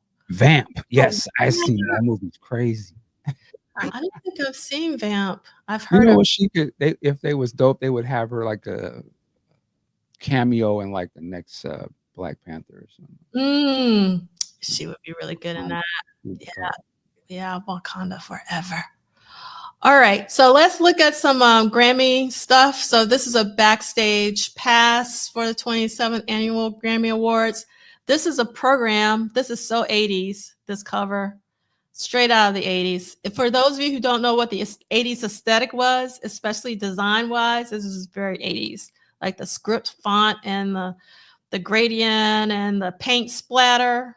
That reminds me of the 80s. Oh my goodness. This is what it looked like inside. And it had this little envelope that was attached to the back page. And in that envelope was from Warner Brothers. And it says, as years go, it was our best. We thank our nominees for giving theirs. And Prince of the Revolution, you can see, is where the crossbar of the A, they're there, and it's in alphabetical order by last name. So Patty Austin, Laurie Anderson, Crystal Gale, Chicago, Emma Lou Harris, James Ingram, Elton John, Shaka Khan, Michael McDonald, Pat Metheny Group, Randy Newman, Richard Pryor, Prince of the Revolution. I didn't know Richard Pryor was on Warner Brothers. David Sanborn, Sheila E., and Van Halen, and Hank Williams Jr. And then in the booklet, they have this double spread for Prince and the Revolution. This is a really great spread to have because it lists all the things that it has won. And it says 1984, the first year of the reign, REIGN. And it basically lists that Purple Rain, the album, won NAACP Image Awards, Best Pop Rock Album at the American Music Awards, Best Black Album at the American Music Awards, Album of the Year, Grammy Award nomination, Original Soundtrack Album of the Year, Grammy Award nomination, #1 Pop Album for 24 weeks, #1 Black Album for 18 weeks, RIAA Certified Platinum, more than 12 million copies sold at this point.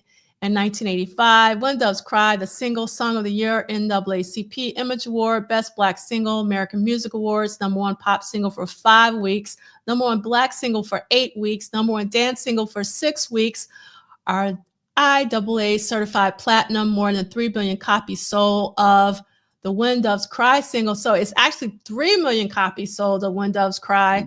So I wonder again, like anyone ever find out what was the top selling single for 84? Was it When Doves Cry with 3 million sold? Purple Rain, the single, top 5 pop single, top 5 black single, RIAA certified gold for the single of Purple Rain, more than 1.5 million copies sold for Purple Rain, the single. Purple Rain, the movie, 70 million in domestic box office receipts, 70 million in 1984-85, and top 10 grossing film of 1984, a top 10 grossing film 1984. Let's Go Crazy, the single, #1 pop single, #1 black single, #1 dance single, RIAA certified gold, more than 1.5 million copies sold. Purple Rain, the home video, RIAA certified platinum, more than 500,000 video cassettes sold, the largest selling music feature ever, #1 video cassette for 7 weeks. And then Prince, Best Actor in a Motion Picture, NAACP Image Award, Artist of the Year, Rolling Stone Critics Poll, Male Vocalist of the Year, Rolling Stone Critics Poll, Soul Artist of the Year, Rolling Stones Critics Poll, Soul Artist of the Year, Rolling Stones Readers Poll, Producer of the Year, Grammy Award nomination, Best Rhythm and Blues Song, I Feel For You, Grammy Award nomination, which actually won #1 on 5 record charts simultaneously, pop singles, pop albums, black singles, black albums, and dance music. And this was, I guess, because it has Cavallo, Ruffalo, and Fargnoli and Warner Brothers. So they put this in the Grammys program, which I thought was really, really cool to let everybody know, all the stuff that Prince had won. Which that's me. All right, let's see. Yeah, so LTK, I think actually, I don't think it was Prince. I think it was his management that actually put this in the program, because it ends with Cavallo, Ruffalo, and Fargnoli, as well as Warner Brothers Records. So I think they actually did that for Prince, which I think is really cool that they did that. You know how back when you had yearbooks, Michael, and people would buy ads, in the year. I never got we weren't rolling like that. So I never got one of those like ads in the yearbook, because my mom was like, I don't think so. But I think it's like something similar. to that where you can kind of like, buy a spot. Okay, so this is Prince arriving to the Grammys. Wow. This photo is by Ron Galia, and I love this photographer because he takes a lot of photos of vanity. He loves vanity. So I didn't realize he also took pictures of Prince, but I know he takes a lot of pictures of vanity. So it's really great to see. And obviously that's Big Chick. And this is another photo by Ron. I love this. It's like he's almost in a video and he's just on the street. He looks like he's in the When Doves Cry video. Like that pose looks like he's there. For sure. And then this is at the sound check. He got on his like purple satin pants at the sound check. I love these images. They're super cool. And then there's a couple more sound check. And I love that Sheila looks like she's a part of the family already, Michael, with her teal blue satin, looks like pajamas. Oh, yeah. But this is the sound check. Well, for Prince, yeah, it's all you got to be on point. Yeah. All the time. So yeah. Yeah. Oh, Lisa, I love your comment. Let's go back to Big Chick. So I love that Lisa said you can see Chick's style evolve because you can see. I never thought about that until you just said that. So like because I think he used to have just like blue jeans, but now you can see that it seems like he has on like black suit. What's funny is you could argue that style that Chick has becomes Prince's style later. With the super high pants with the the tank top. I mean, that seemed like something Prince wore years later. Yeah, I totally see that, Michael. You're onto something, huh? We learn something new every day. And then also, I don't know if you can see it to the right, like it looks like the purple limo or something, like that car. Oh, yeah. It's like it's nice shellac on there. And I love this LTK under the cherry Chick. Hilarious. That's right. Oh my God. And Chick lost all his if Chick would have been tricky, that would have been funny. Yeah, me, Chris. No. Well, that's because Mary, you special. You're special, Mary. Oh my God. You are. I can stop it, Michael. Can you imagine? When's the wedding, man? I told you. All right. So getting back to the Grammys, sound check. And then now we are at the Baby I'm a Star performance. Such an incendiary performance. Now, another thing I want you to notice, everybody, is look at Sheila. And what does Sheila have on? Or if you remember, what does Sheila have on, Michael? She's on the next phase. She's on the Romance 1600. She's on the Romance 1600. And that don't come out until August. Or Romance 1600 is just an extension of the Purple Rain phase. Yeah, it was so weird because it only clicked. I was watching the video today and I was like, wait a minute. like we're not there yet. And she has like long hair because with Romance 1600, I'm so used to here. Let's see. I'm so used to only have this. Do I only have Sister Fate here? Oh, here we go. I was about to say. So let me go. I can't find where is it? I can't find here we go. My mouse.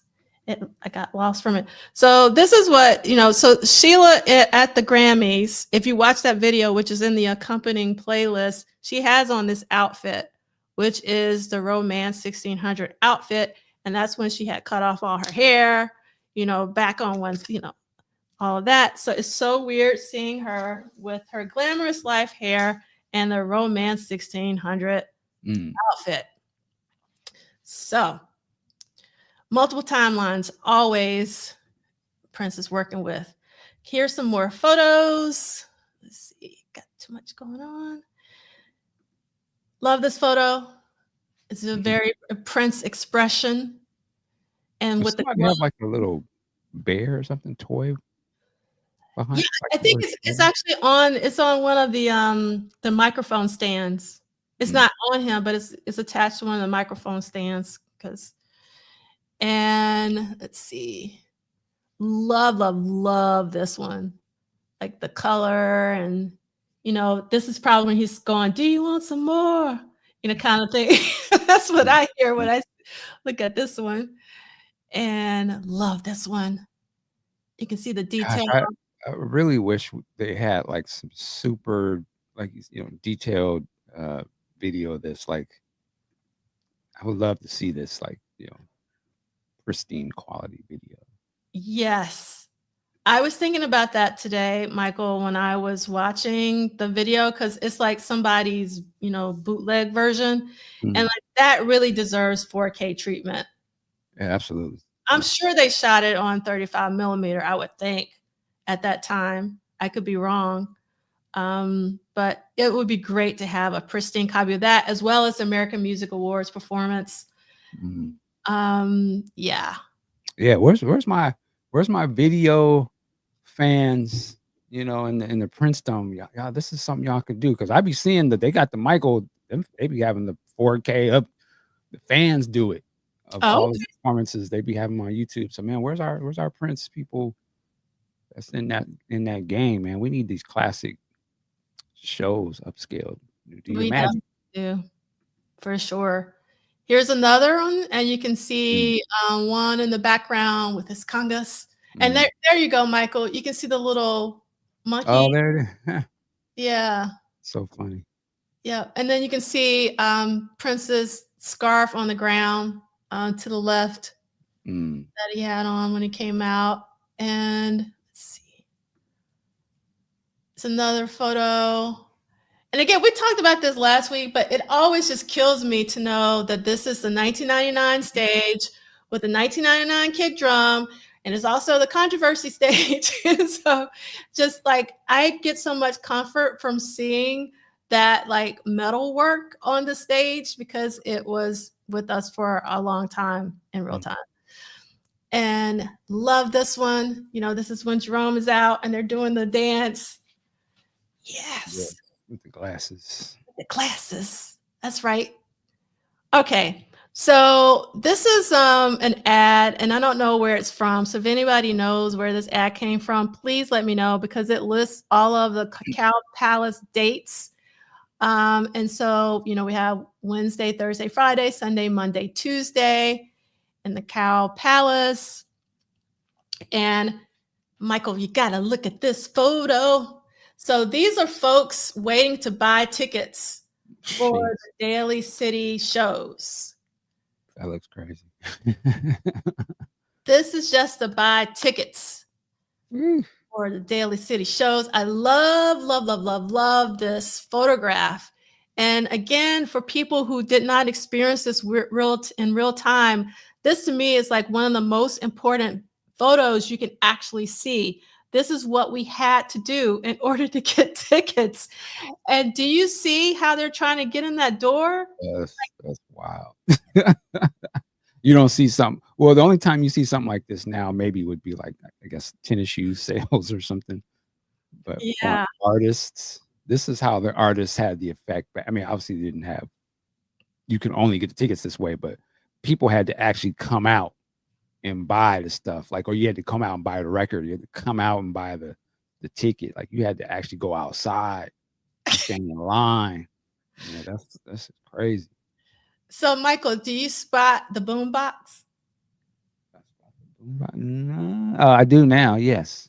I think it's so funny. Like I got my boombox. I'm still gonna try to get in here with my boombox. Somebody always supplying the music. You know what I'm saying? You turn it up. Put on some Prince. You know what I'm saying? And then I like the guy in the right. I don't know. Let me see if you can see my mouse.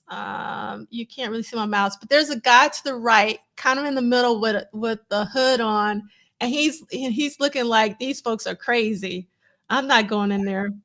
I don't know if you can see What him. I noticed is the young lady with the beads. Yeah. Yes, I missed that time. Yeah. But look at the line, how it goes all the way back. Blockbuster. Yeah, there's no sign of it. Love this photo. All right. I got more photos for you though. Okay. With the little Jerry curl. I see you. But look at how many tickets she holding, Michael? We're talking about, let's see, 1, 2, 3, 4, 5, 6, 7, 8. It looks like 8 tickets. Mm. And when I think of a Prince fan back then, that's exactly who I picture. Exactly who I see. Yep. Mm-hmm. Yes, and got the Purple Rain. It looks like somebody did some air spray of the Purple Rain. Mm-hmm. Yeah, I love it. Good. Here's another audience photo. Little Ricky. Yes, and I love that they have on their buttons, and then that the time what do you call that? That handkerchief, like that's like a Dirty Mind thing around the knee. Got the gloves on. He was a little rebel. Little Ricky, I know. This is why the PMRC, because they was like, what is little Ricky listening to? Yeah. I knew a girl named Nikki. Wow.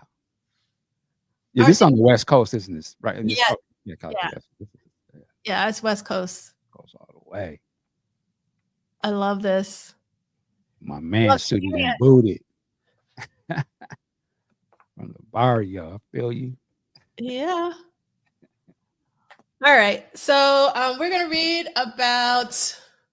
Oh yeah, we have to mention, in case people didn't know, that these on Little Ricky, as you've named him, are parachute pants. He has on. Do you remember parachute pants? Oh, absolutely. Yeah. So, never had them, but I remember them. Yeah.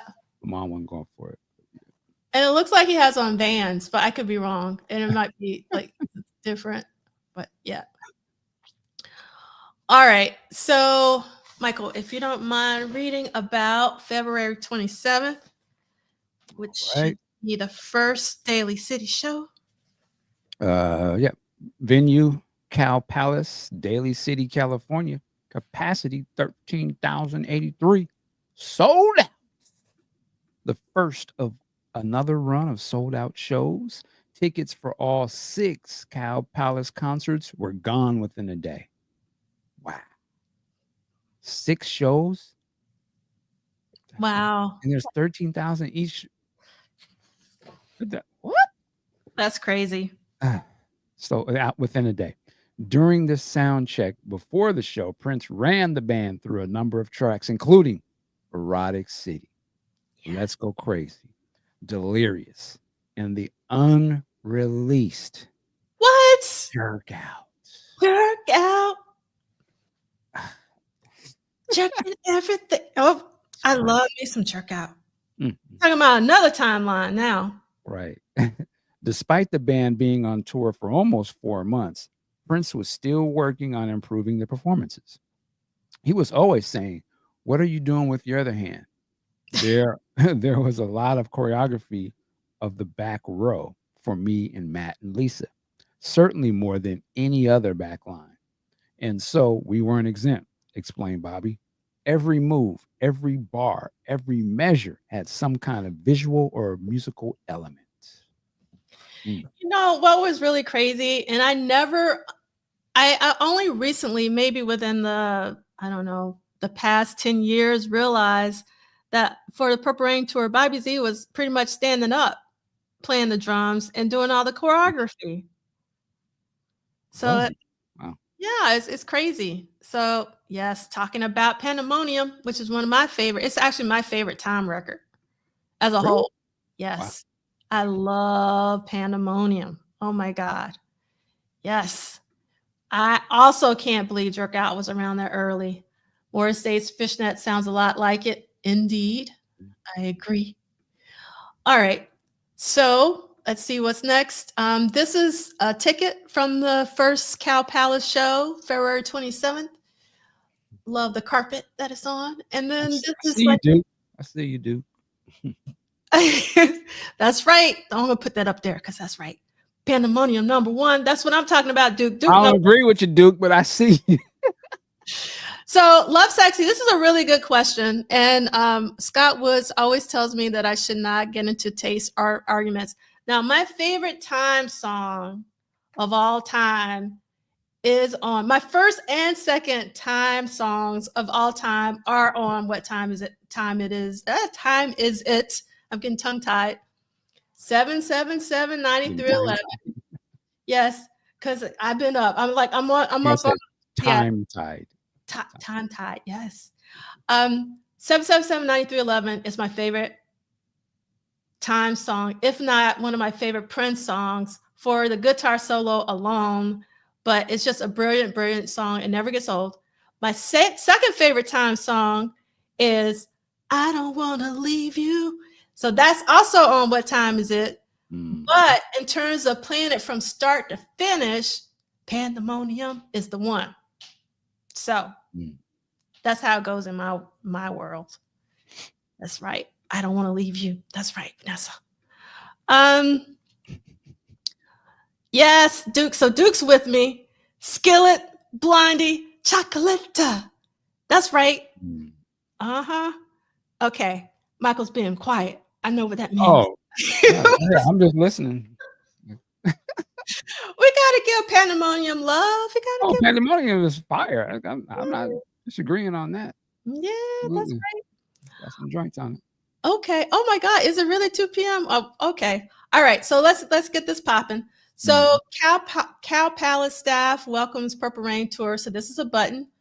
And I love that the tour had these little buttons because buttons were hot back then. This is what Prince's green room looked like for the Daly City shows. You can see the doves. Wow. It's That's very 80s. Yes, very 80s. It got purple carpet. Yes. And this is what I would have in my early mind when I thought of Paisley Park before I ever had been there and saw pictures. I thought they would look like that. Like that's Paisley Park. Yes. And I want to put this up here. I know that What Time Is It is an amazing album. And for the reason that you noted, Vanessa, I too love that the tracks breathe. But for the entire album, for me, it's Pandemonium. So Chris, I'm glad I'm not the only person who thought this, but it does kind of look like Liberace's living room. So thank you. And also just like Liberace. Just like Liberace. That's right. This is funny, Blake Brown. Love that. And welcome, Verena, for joining us.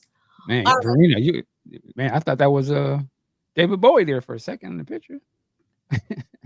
Because it is. Oh, okay. I'm about to say. My bad. I was like, David Bowie. That is David Bowie. All right. Okay. On this Bowie breed. All right. So I'm going to read this review. I only have one review this week, and I'm not going to read the whole thing. And you can tell from the title that this is not going to be positive, but it's actually not all negative. And so let me read it. So Prince is Still Not a Class Act by Philip Elwood. And this is the San Francisco Examiner music critic. And he writes, Prince, he says but he frosted his cake on Tuesday night by picking up 3 Grammys. So he got 3 Grammys. And Prince is a remarkable musician, singer. I'm hearing double, so I'm gonna mute you for a second, Michael, while I read this. I don't know why I just started doubling for some strange reason.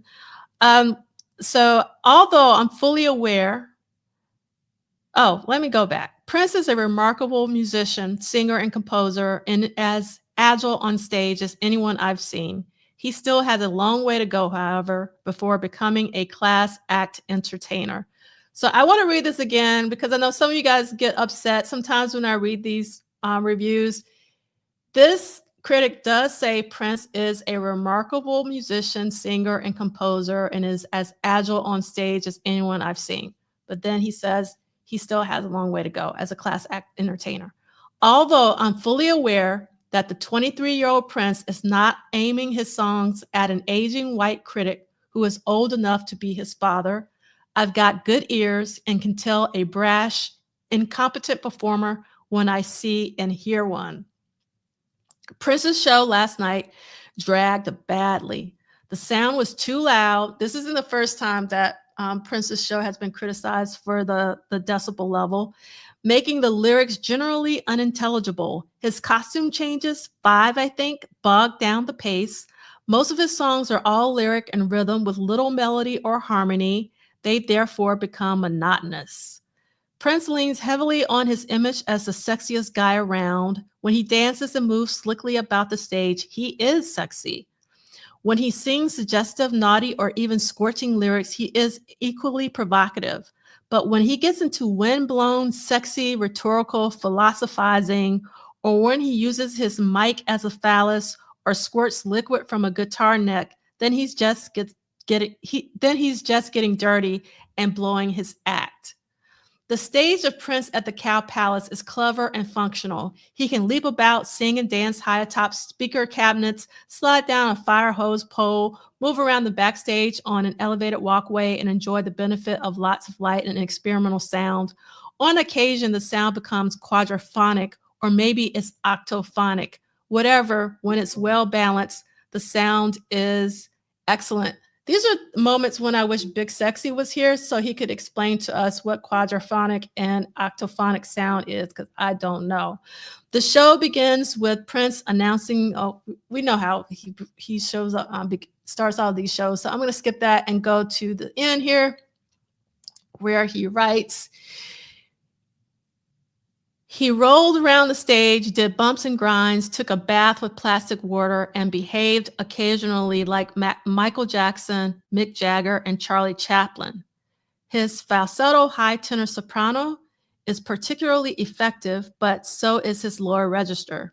He is a very talented guy and very young, only 23 with 5 LPs issued so far. His band with Matt Fink and Lisa Coleman on keyboards, Mark Brown on bass, Bobby 7 is what they wrote on. Bobby 7, but Bobby Z on drums, and Wendy Melvoin on guitar, and She's a Winner, that's in parentheses, gave perfect support. The racially mixed crowd last night, many of whom paid outrageous prices. Remember, we're talking about 1750, was agitated, but 1750 was a lot back then, was agitated and excited from start to finish. At times, the show in the audience was more delightful than the one on stage. I don't know what he meant by that, but that's what he wrote. Sheila E. and her star company. I thought it was really interesting that he thinks that her band's name is the Star Company, because he literally says Sheila E. and her Star Company band opened the concert featuring her hit, The Glamorous Life, and her neon-lit timbali sticks. Great little band, though. So that was a backhanded compliment there with the great little band, though.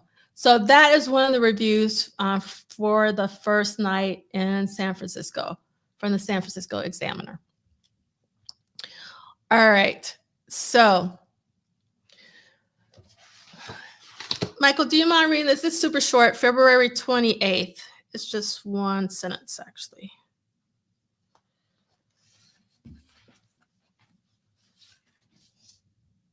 Oh, sorry, I put you on mute. Go ahead. Venue, Cow Palace, Daly City, California. Capacity 13,083, sold out. During his sound check in Daly City, he ran the band through an update of "To Me, Baby," adding touches that few except Prince would notice. Yes, so let's see what Andre's saying. Man, a lot of hit pieces during this tour were the critics upset that they were losing or lost their underground alternative artists. This one actually was kind of balanced, to be honest, though, Andre. It wasn't all negative, but I understand because there were some shade, as they say these days. All right, so thank you so much, Red Cat, Op Rock, and Dr. Claw for explaining to us octophonic and quadraphonic. All right, so let me go here. This is what a ticket looks like. Well, we've seen these tickets, so I'm going to go by really quickly. I just love seeing the different shapes. I'm the designer in my heart, so that's the reason why you have to put up with seeing some of this stuff. But I just think it's interesting that we had the smiley face that we talked about the other day, and now we got like the triangle for February 28th. And then here's some more tickets that are different from the tickets that we've been seeing. And you can see Bass, which was one of the places that you could buy tickets in San Francisco. And then I don't even know where this little teal ticket came from, but I like that it's vertical and very different from all the other tickets that we've been looking at. And we're not going to read this, but I want to, the reason why I'm going to read a little bit, but these two photos, which you can't really see very well, I blew them up and manipulated them, are amazing. Woo!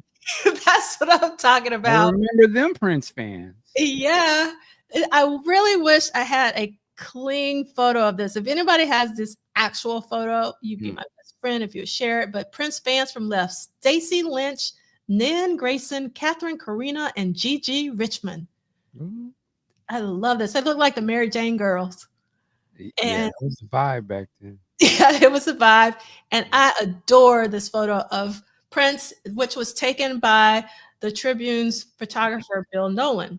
So I just love the gesture. It's very 1999 in terms of the hair. Love, love, love, love that photo. Okay. I always, just a sidebar for a second, I always wondered, and maybe he spoke on that, just what he thought of Prince, what he thought of his influence on the fans at that time, being that this was sort of his, he ascended to the top of the game at this point. I wonder what he felt like.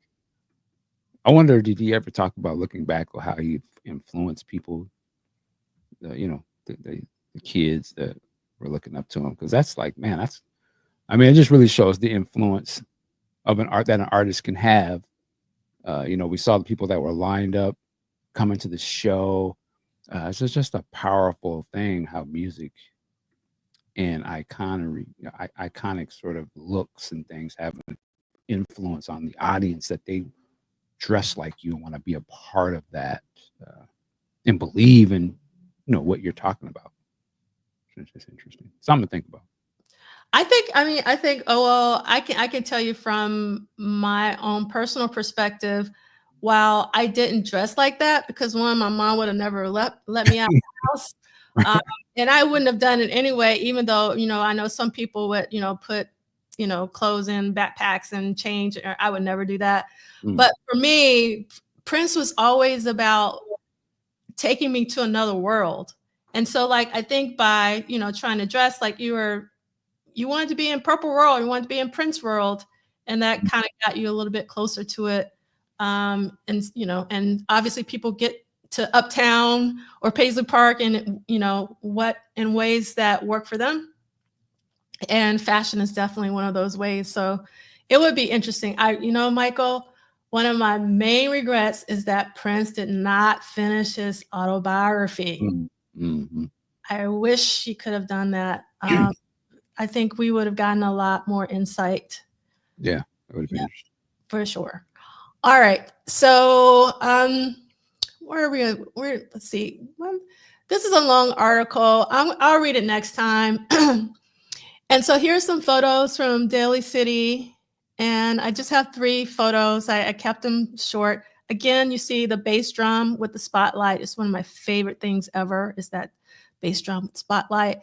Love that we still got the feather boa going on, nod to Mr. Von Terry. And always love, this time Prince has on fingerless lace gloves. Some of the other pictures he didn't.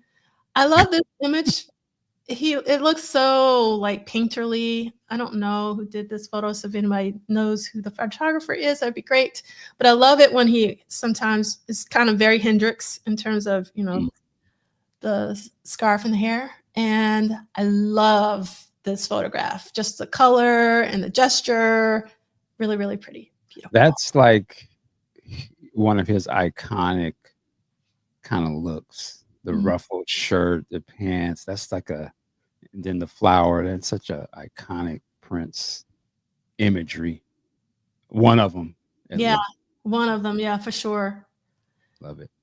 All right. So this is, I don't quite know what this is. And you'll understand why, because of the next thing on the next slide. So this says Prince, Sky Room, March 1st, 1985, and it's Bill Graham Presents. But Bill Graham threw Prince and the Revolution a party, according to Duane's book, on March 2nd. So, and it says that on his day off from the Cow Palace run of shows, concert promoter Bill Graham threw a party for the Revolution Princess crew in his home. So Bill Graham's home, I'm assuming, in San Francisco. It is likely that Prince attended. So I don't know if can someone tell me? Well, we're going to have hopefully Arthur and Big Sexy on next week or the next couple of weeks, and maybe they can shed some light on this, because I didn't think that Bill Graham was the promoter for the Purple Rain shows in Daly City, Cow Palace. Does anyone know? So I don't have any clarity about that. Okay, so here we go. 3 live appearances total so far in 1985. The 3 are the American Music Awards, the Brit Awards, and now the Grammy Awards. 36 live shows total. And this week, there were 5, 1 in Inglewood, Santa Monica, 3 Daly City, and 18 studio sessions because of America, which I don't think I added to that I need to. We're going to skip that. And we're going to skip all that. We're going to skip all that. And if you haven't gotten your tickets, make sure you get your tickets for Purple Rain, Dolby Cinema, AMC's. Hopefully you can find one that's not sold out, because I know they're selling out all across the country for March 5th. If you want to see Purple Rain with audience, it's always fun to watch Purple Rain with an audience, and hearing it in Dolby, I'm sure will be an amazing experience. And again, we want to make sure that we're checking in on Dr. Funkenberry and showing him some love, as well as Troy Gua. Both of our Purple fam are going through some health challenges right now, so they need all of our love and support. So make sure that if you can give to their GoFundMe's, just reach out and give them, a nice hello and let them know that you're thinking about them. And then this is the playlist for the week. And again, even though this 23rd is technically last week, I can't stop playing it. Go to 45 minutes into this show, and you will hear the most amazing version of Irresistible Beat that you have never heard in a long time. So I highly recommend that. And then you can also hear the Matinee Inglewood show from Sunday, as well as Matinee Santa Monica show from Monday. And then if you haven't seen the Grammy Award performance of Baby I'm a Star, you need to run to see it's an amazing performance. I really wish we had a pristine copy of this very iconic performance. And then there is a Daly City audio, and as well as I found this, or rather my husband found for me, this video of this photographer who photographed one of the Daly City shows, and he talks about his experience of doing so. So I'm going to have you take us out, but we definitely want to give another rest in peace to Angie Stone for sure. Yeah. As well as Roberta Flack. Thank you so much, EA. Yes, because Roberta also passed. So so Karan went to the Bilal concert in Morristown. Was it good? I'm sure it was amazing. So please tell me in the chat. Okay, Michael Dean, take us out. All right, another great week, but yes, rest in peace to Angie Stone. Of course, Angie had a great song with Prince, duet with Prince, You Are My Sunshine. I think the first time I actually ever saw Angie Stone was the D'Angelo tour, the first album, Brown Sugar Tour. Mm-hmm.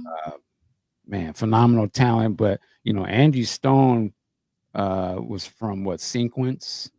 Mm-hmm. For all my hip hop heads, we remember, what was the name of that song? Funk You Right On. Man, she's been in the game. She's early hip hop, then went R&B, D'Angelo, Prince, her own solo stuff. Fantastic artist, man. So salute to her and her family. Also salute to Roberta Flack, one of our legends, period. Hands down. But with that said, man, Go tell your family and friends that you love them. Make sure that you let them know, because any minute could be the last. You know what I'm saying? Let's not take it for granted. So I'm saying to y'all, I love y'all. D'Angelo, I love you. I love what we're doing here every Saturday. So I appreciate this. We appreciate y'all in the chat. Work it like a job. We're gonna see y'all next week. Peace. Peace.